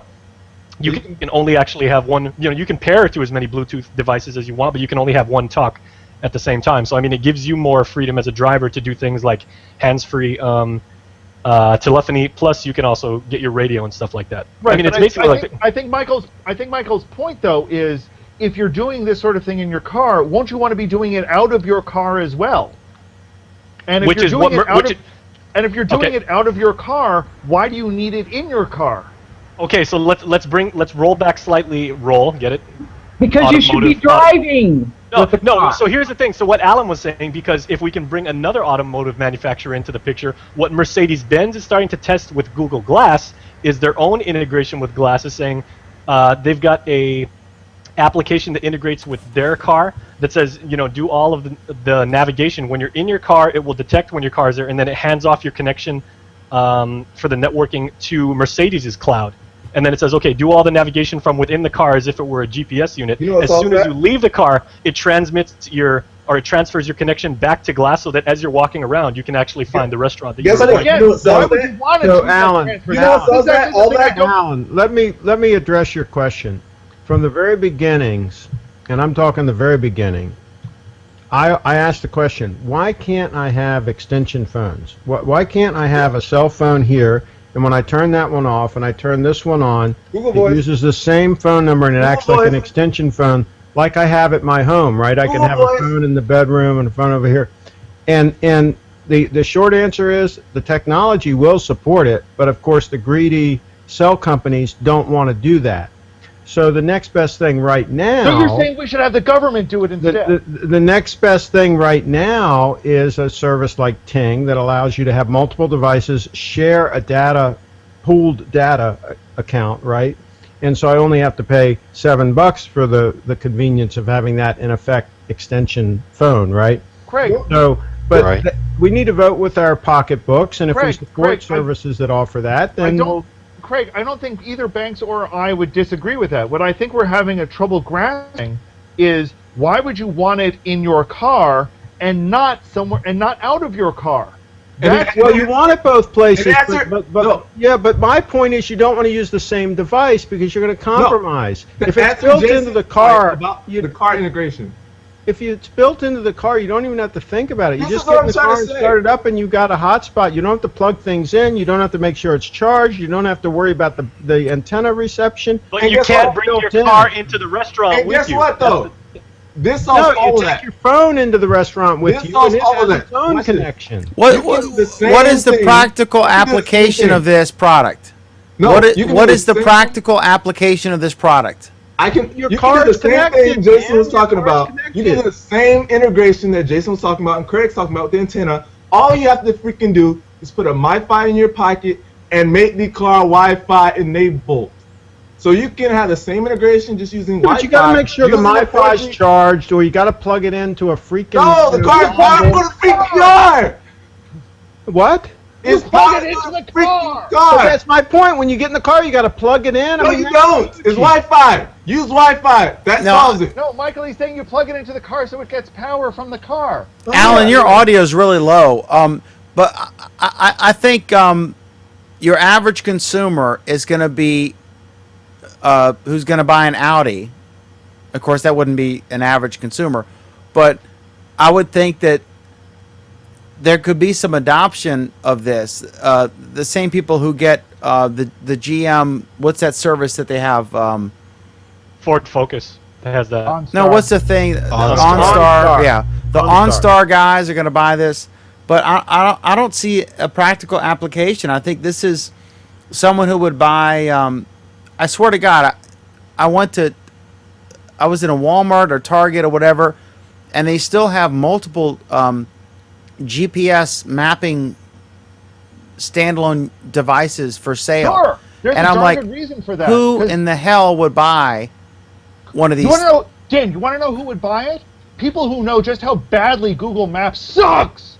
Well, and also, and with that, let's move on to the Dan. Craig, we need to move on to the next story because Craig's been bothering me about it all evening, and this is the second most important story. No, I gotta point out that was a ludicrous thing for Dan to say. If I don't want my cell phone to be dedicated as a freaking navigation device, I use it for sending and receiving phone calls. I want a separate device to do my navigation. It's either going to be built into the car, which 9 times out of 10 is going to be built into it, or it's going to be something I have to buy and hook up. I do not want to dedicate my phone to navigation. I see for the foreseeable future. I see for the foreseeable future that this is where it should go. In my perfect world, this is what I see. I see every person with a Wi-Fi or some device, might be a phone, a powerful phone with a good, Wi-Fi built into it, that powers everything else as an extension through Wi-Fi or through your own personal network. The car scenario can be done through Wi-Fi, and it powers it. So once you leave the car, it'll take it with it and power something in your house, power something at the job. You'll always keep the internet on you and use one device. I don't like having two separate. Look, The personal area network. We've talked about this. I'm totally with Craig. If I bought a car that had a built-in GPS screen and 4G connectivity, I would totally use that and not use my phone, so I could have my phone handy, because it's very inconvenient. If for example, you're driving somewhere and you're in inner city traffic and you get a phone call, you're like, oh, whatever, because it's interrupting. You almost have to pull over. So I totally get what he's saying. He's right. No, but you can I'm take a phone saying, call would and someone buy a standalone GPS unit when Wait a they minute, now, have back these up the modern tape. apps on their Back up the phone? tape. I Dan don't. said I that think I'm that right. market's drying up in the same way that the time watch and the flashlight and the alarm clock have been largely supplanted. The By people's, GPS by- market by is not people's drying up because all of the smartphones. rental car companies all use those. Because that's a great tool that does not require connectivity because all of the data is built into it's embedded within the device. And if you travel someplace where you have no idea where you're going, you have to use that. You don't have to have a separate connection. You don't have to pay roaming fees. You just use that. It gives you turn-by-turn navigation. Bing, bang, boom. You're done. And as far as your phone call scenario, there are, freaking on my service. That's why I'm glad I'm not CMDA. But you can answer a phone and still have internet connection at the same time. I would point out to Craig that GPS is a big government program that he uses every day. Wait, you get. Yep. Hey, you guys. Developed by the military. Absolutely. Military. All those guys who were in the TV show Lost, they made GPS that Craig uses every day, and it was really expensive. You guys, did Mike Spaceships. Did Mike Ellis fall asleep? Yes, Mike Ellis. He's in and out. He's in and No, out. he didn't. I've been Oh, back okay. and Whenever you forth hear all that day. AC hum, whenever you hear that hum, that means he's awake. He's getting a little randy, I think, Mike Ellis. All right, so we're in our winning moments, about to get cut off. The next topic is This is the second most important story tonight. I want everyone to know that Dan is dying to cover this story. So Dan, introduce this highly relevant tech story. this is just awesome because it has nothing to do with tech at all. Anything. No, it's just awesome. I think it's great. So this zoo in China With the had Mastiff. got busted for having a dog and labeling it as a lion. I'm trying to find the post here. So they had one of these dogs. These what the hell are they? The Shar-Peis. Tibetan. It's a Mastiff. yeah, it's a Mastiff. It's And a so they had Tibetan one of these in a Mastiff. cage, and they were charging admission, and it was a freaking dog, right? And so people were paying like, oh wow, look at the cute lion, and then it barked, and some patron was like, lions don't bark, and kind of busted the fraud there. It was like an 8-year-old that found it out, right? Yeah, it was a pretty sophisticated consumer there. So I just I just thought this was a fun story. It's not really Dan, you're Google aware- Plus related, but thank you. Story brought to you by Vicodin. Yeah, absolutely. No, it's definitely it's low tech, but it's technology. Disguising a dog Low? as a You said lion, low? right? I believe that's no tech. The Speaking- Emperor is not wearing any clothes, So man. so Dan. So- Would so anyone Dan- like to grill me on the lion story? No. So What? Dan, how was your Google Plus week? Thank you. I thought we were going to talk about Duck Dynasty. That's it. That's your cue. Oh, okay. So my Google Plus week was great because I did this. Excuse me. I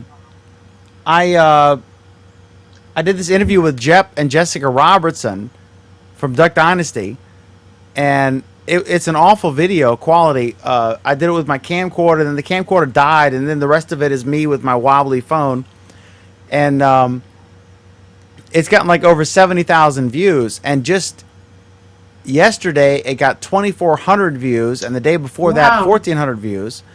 And Google sent me a check about a week ago for like $250 for this video that I did in May. Wow. Yeah, it's crazy. So the funny thing is, I've never watched the show.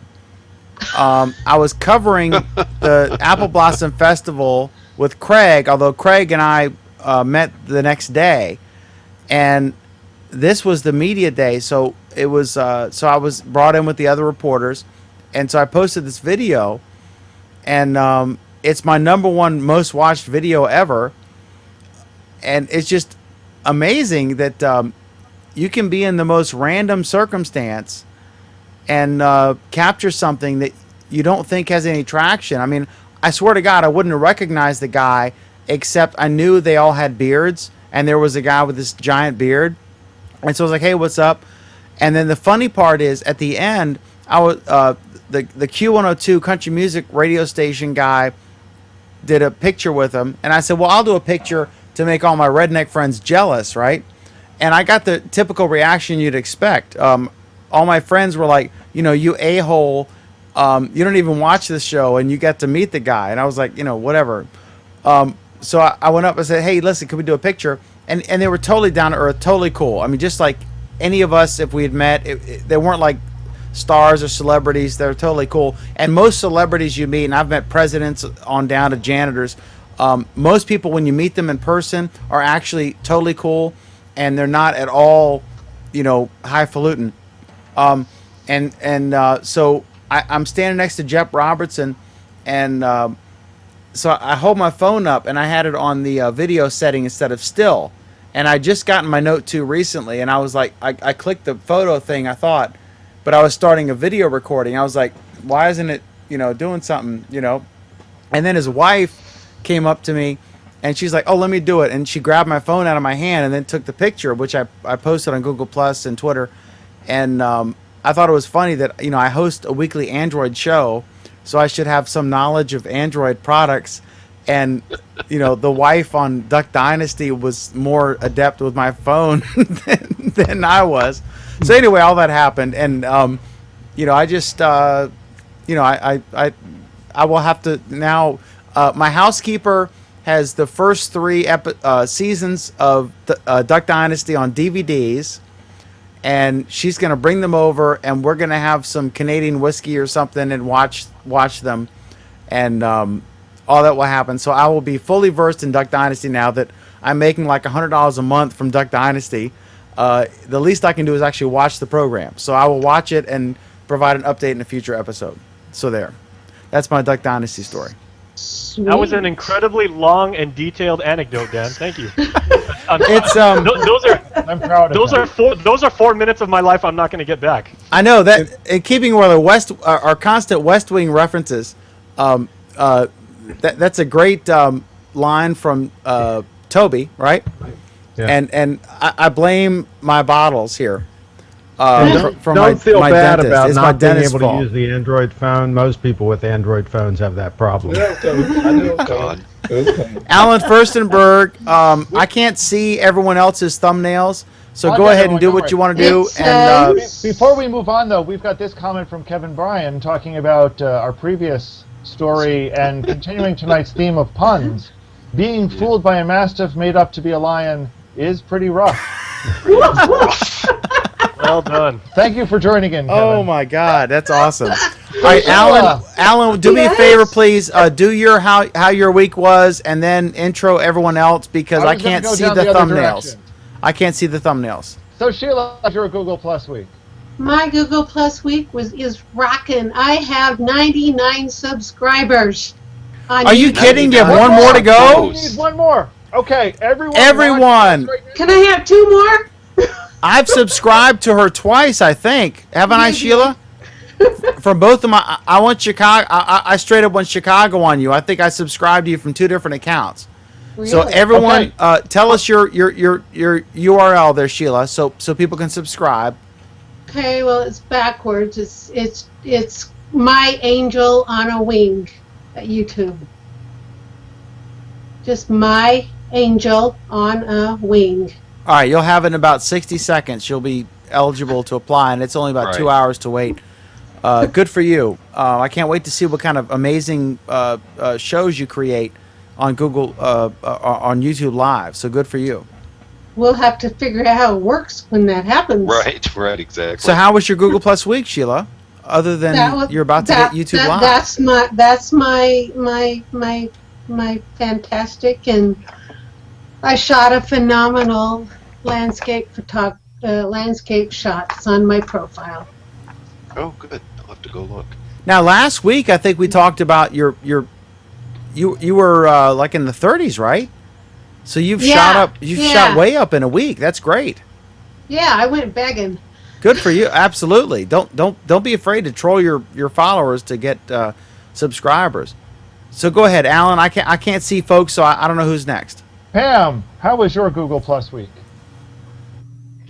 My Google Plus week was great. Can you elaborate? Not really. Because my life is pretty boring, actually. I do the same thing week in and week out, and nothing special happened. If you can't elaborate, can you show us some more leg? 31,000 followers this week. Wow. But that's no big deal. How come you gain more followers on Thursday than other days? Actually, I lose more people on Wednesdays and Thursdays than any other days because I get shared in these circles, and then they add these circles, and a lot of them are really conservative, and they see the thong posts or whatever, and they're like, oh. Why Wednesday? I know on Thursday you do Thong Thursday, but what's Wednesday? I did. Wait. I got my first unsolicited peen picture in the Hangout. Oh. A peen picture? I assume. Penis. Okay, what that mean? I was going to say, I assume that's what I think it is. Yeah. Trying so that was interesting. You've seen your first penis? No. Whoa! No. I usually get them in private messages, but this time I got them in chat. And weren't you just saying you lead a quite boring life, Pam? I don't think anything about Pam's life could be described as boring, Jason. No. I don't think so either. So yeah, that was my Google Plus week. Aren't you glad you asked, Alan? Absolutely. Disturbing visuals aside, we're all happy for that. Yeah, go ahead, Alan. I'm sorry. Mike Ellis, how was your Google Plus week? Good luck following that. Yeah, it's difficult to follow. Michael's gotten several. I had a great Google Plus week, actually. My community language practice hangouts was featured as the first cool place on Google Plus for hangouts, and by Lifehacker, the online zine. And I'm pretty stoked about it. I think we're going to get a lot of hits on the community, more people wanting to learn languages coming to join us. So that was exciting. And it just happened today.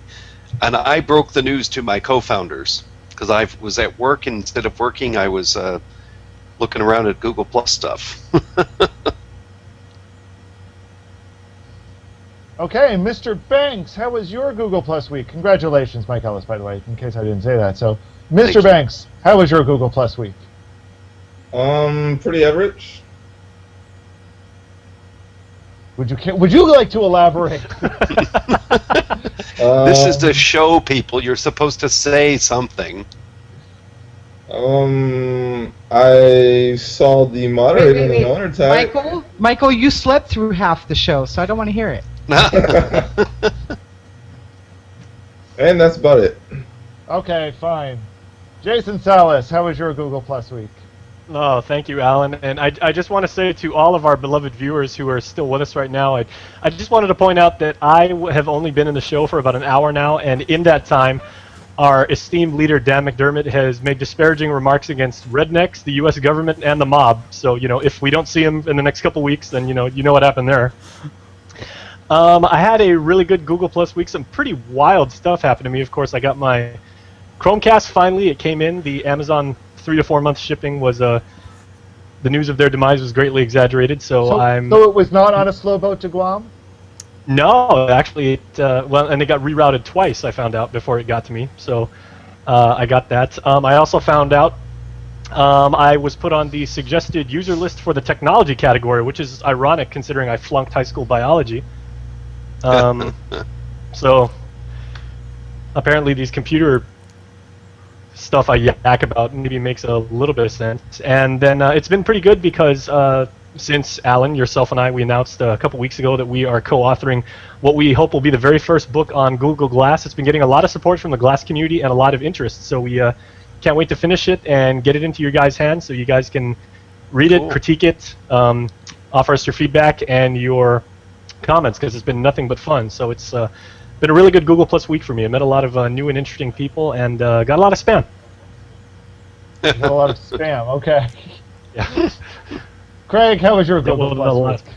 Good Google Plus week. I did a review actually on this watch that I'm wearing here, and 2 days after the review went up on YouTube, he sold out on his website, the gentleman that sent it to me.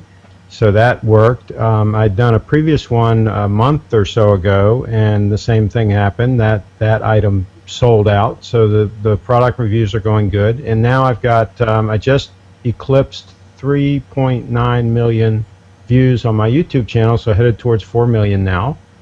So we're just moving along a little bit.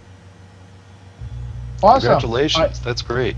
Awesome. And Sheila, we have good news from you from Kevin. He reports that you have now hit 100 subscribers on YouTube. Congratulations. Hey. Live streaming. Now, for folks watching, let me tell you what you can do is 101 from Gregory Lewis. Woo! absolutely. So you can hit you can get the free Wirecast for YouTube, and you can also try. This is Windows only. Open broadcast software, and you can try that to stream stuff on YouTube Live and experiment. Okay. And you can stream privately. You with YouTube Live, you can do a public or unlisted or a private stream, just like when you're uploading a YouTube video. So you can do Read the testing and stuff like documentation. that. Lots of fun. You'll have a blast with it. Use Absolutely. it well, Sheila. We trust you. Thank you very much for my last 2 subscribers. Yay. I'm at 77 if anybody wants to help me get there too. Okay, everyone. Michael Ellis is the next one to go for. We appear to be doing this every week now, so Michael Ellis is next on your list. And God help us when Pam gets YouTube Live. Oh, I yeah. am not looking for YouTube Live. I am not doing video. Okay? Okay? Audio maybe, no video. So, We love you, Pam. I know it. So my Google Plus week was actually pretty good. Glass announced on Monday that there was a new release of the operating system, and with it came some powerful new features. So I've spent my what laughingly passes for free time this week trying to write some new software for it, taking advantage of the new features. And the new features work incredibly well for me. So I am thrilled about it, and hopefully within the next week or two I'll have at least 2 more pieces of glassware to be released. So I'm looking forward to that. Awesome. Okay, so my Google Plus week was. We already asked about your Google Plus week, Dan. No, we didn't. Yes, we did. That's how we get to Duck Dynasty. It's in the show notes, Dan. Go look at it. Dan, you are so. Well, let me stoned right now. say this. Let me say this. That's right, I'm Jason. very happy that Sheila has gotten to 100 subscribers, and she can get her 100 her YouTube Live. I'm excited for Jason Salas, my good friend in Guam, that he's on the SUL. I'm excited to hopefully see Michael Ellis and Nate Swanner, our Android week panelists, hopefully get some more subscribers. And when is and Android Michael Week, Banks, right? That's Monday night. At what time? At 9 p.m. Eastern, 6 p.m. Pacific. But and I'm excited about the book that Alan is doing with Jason, and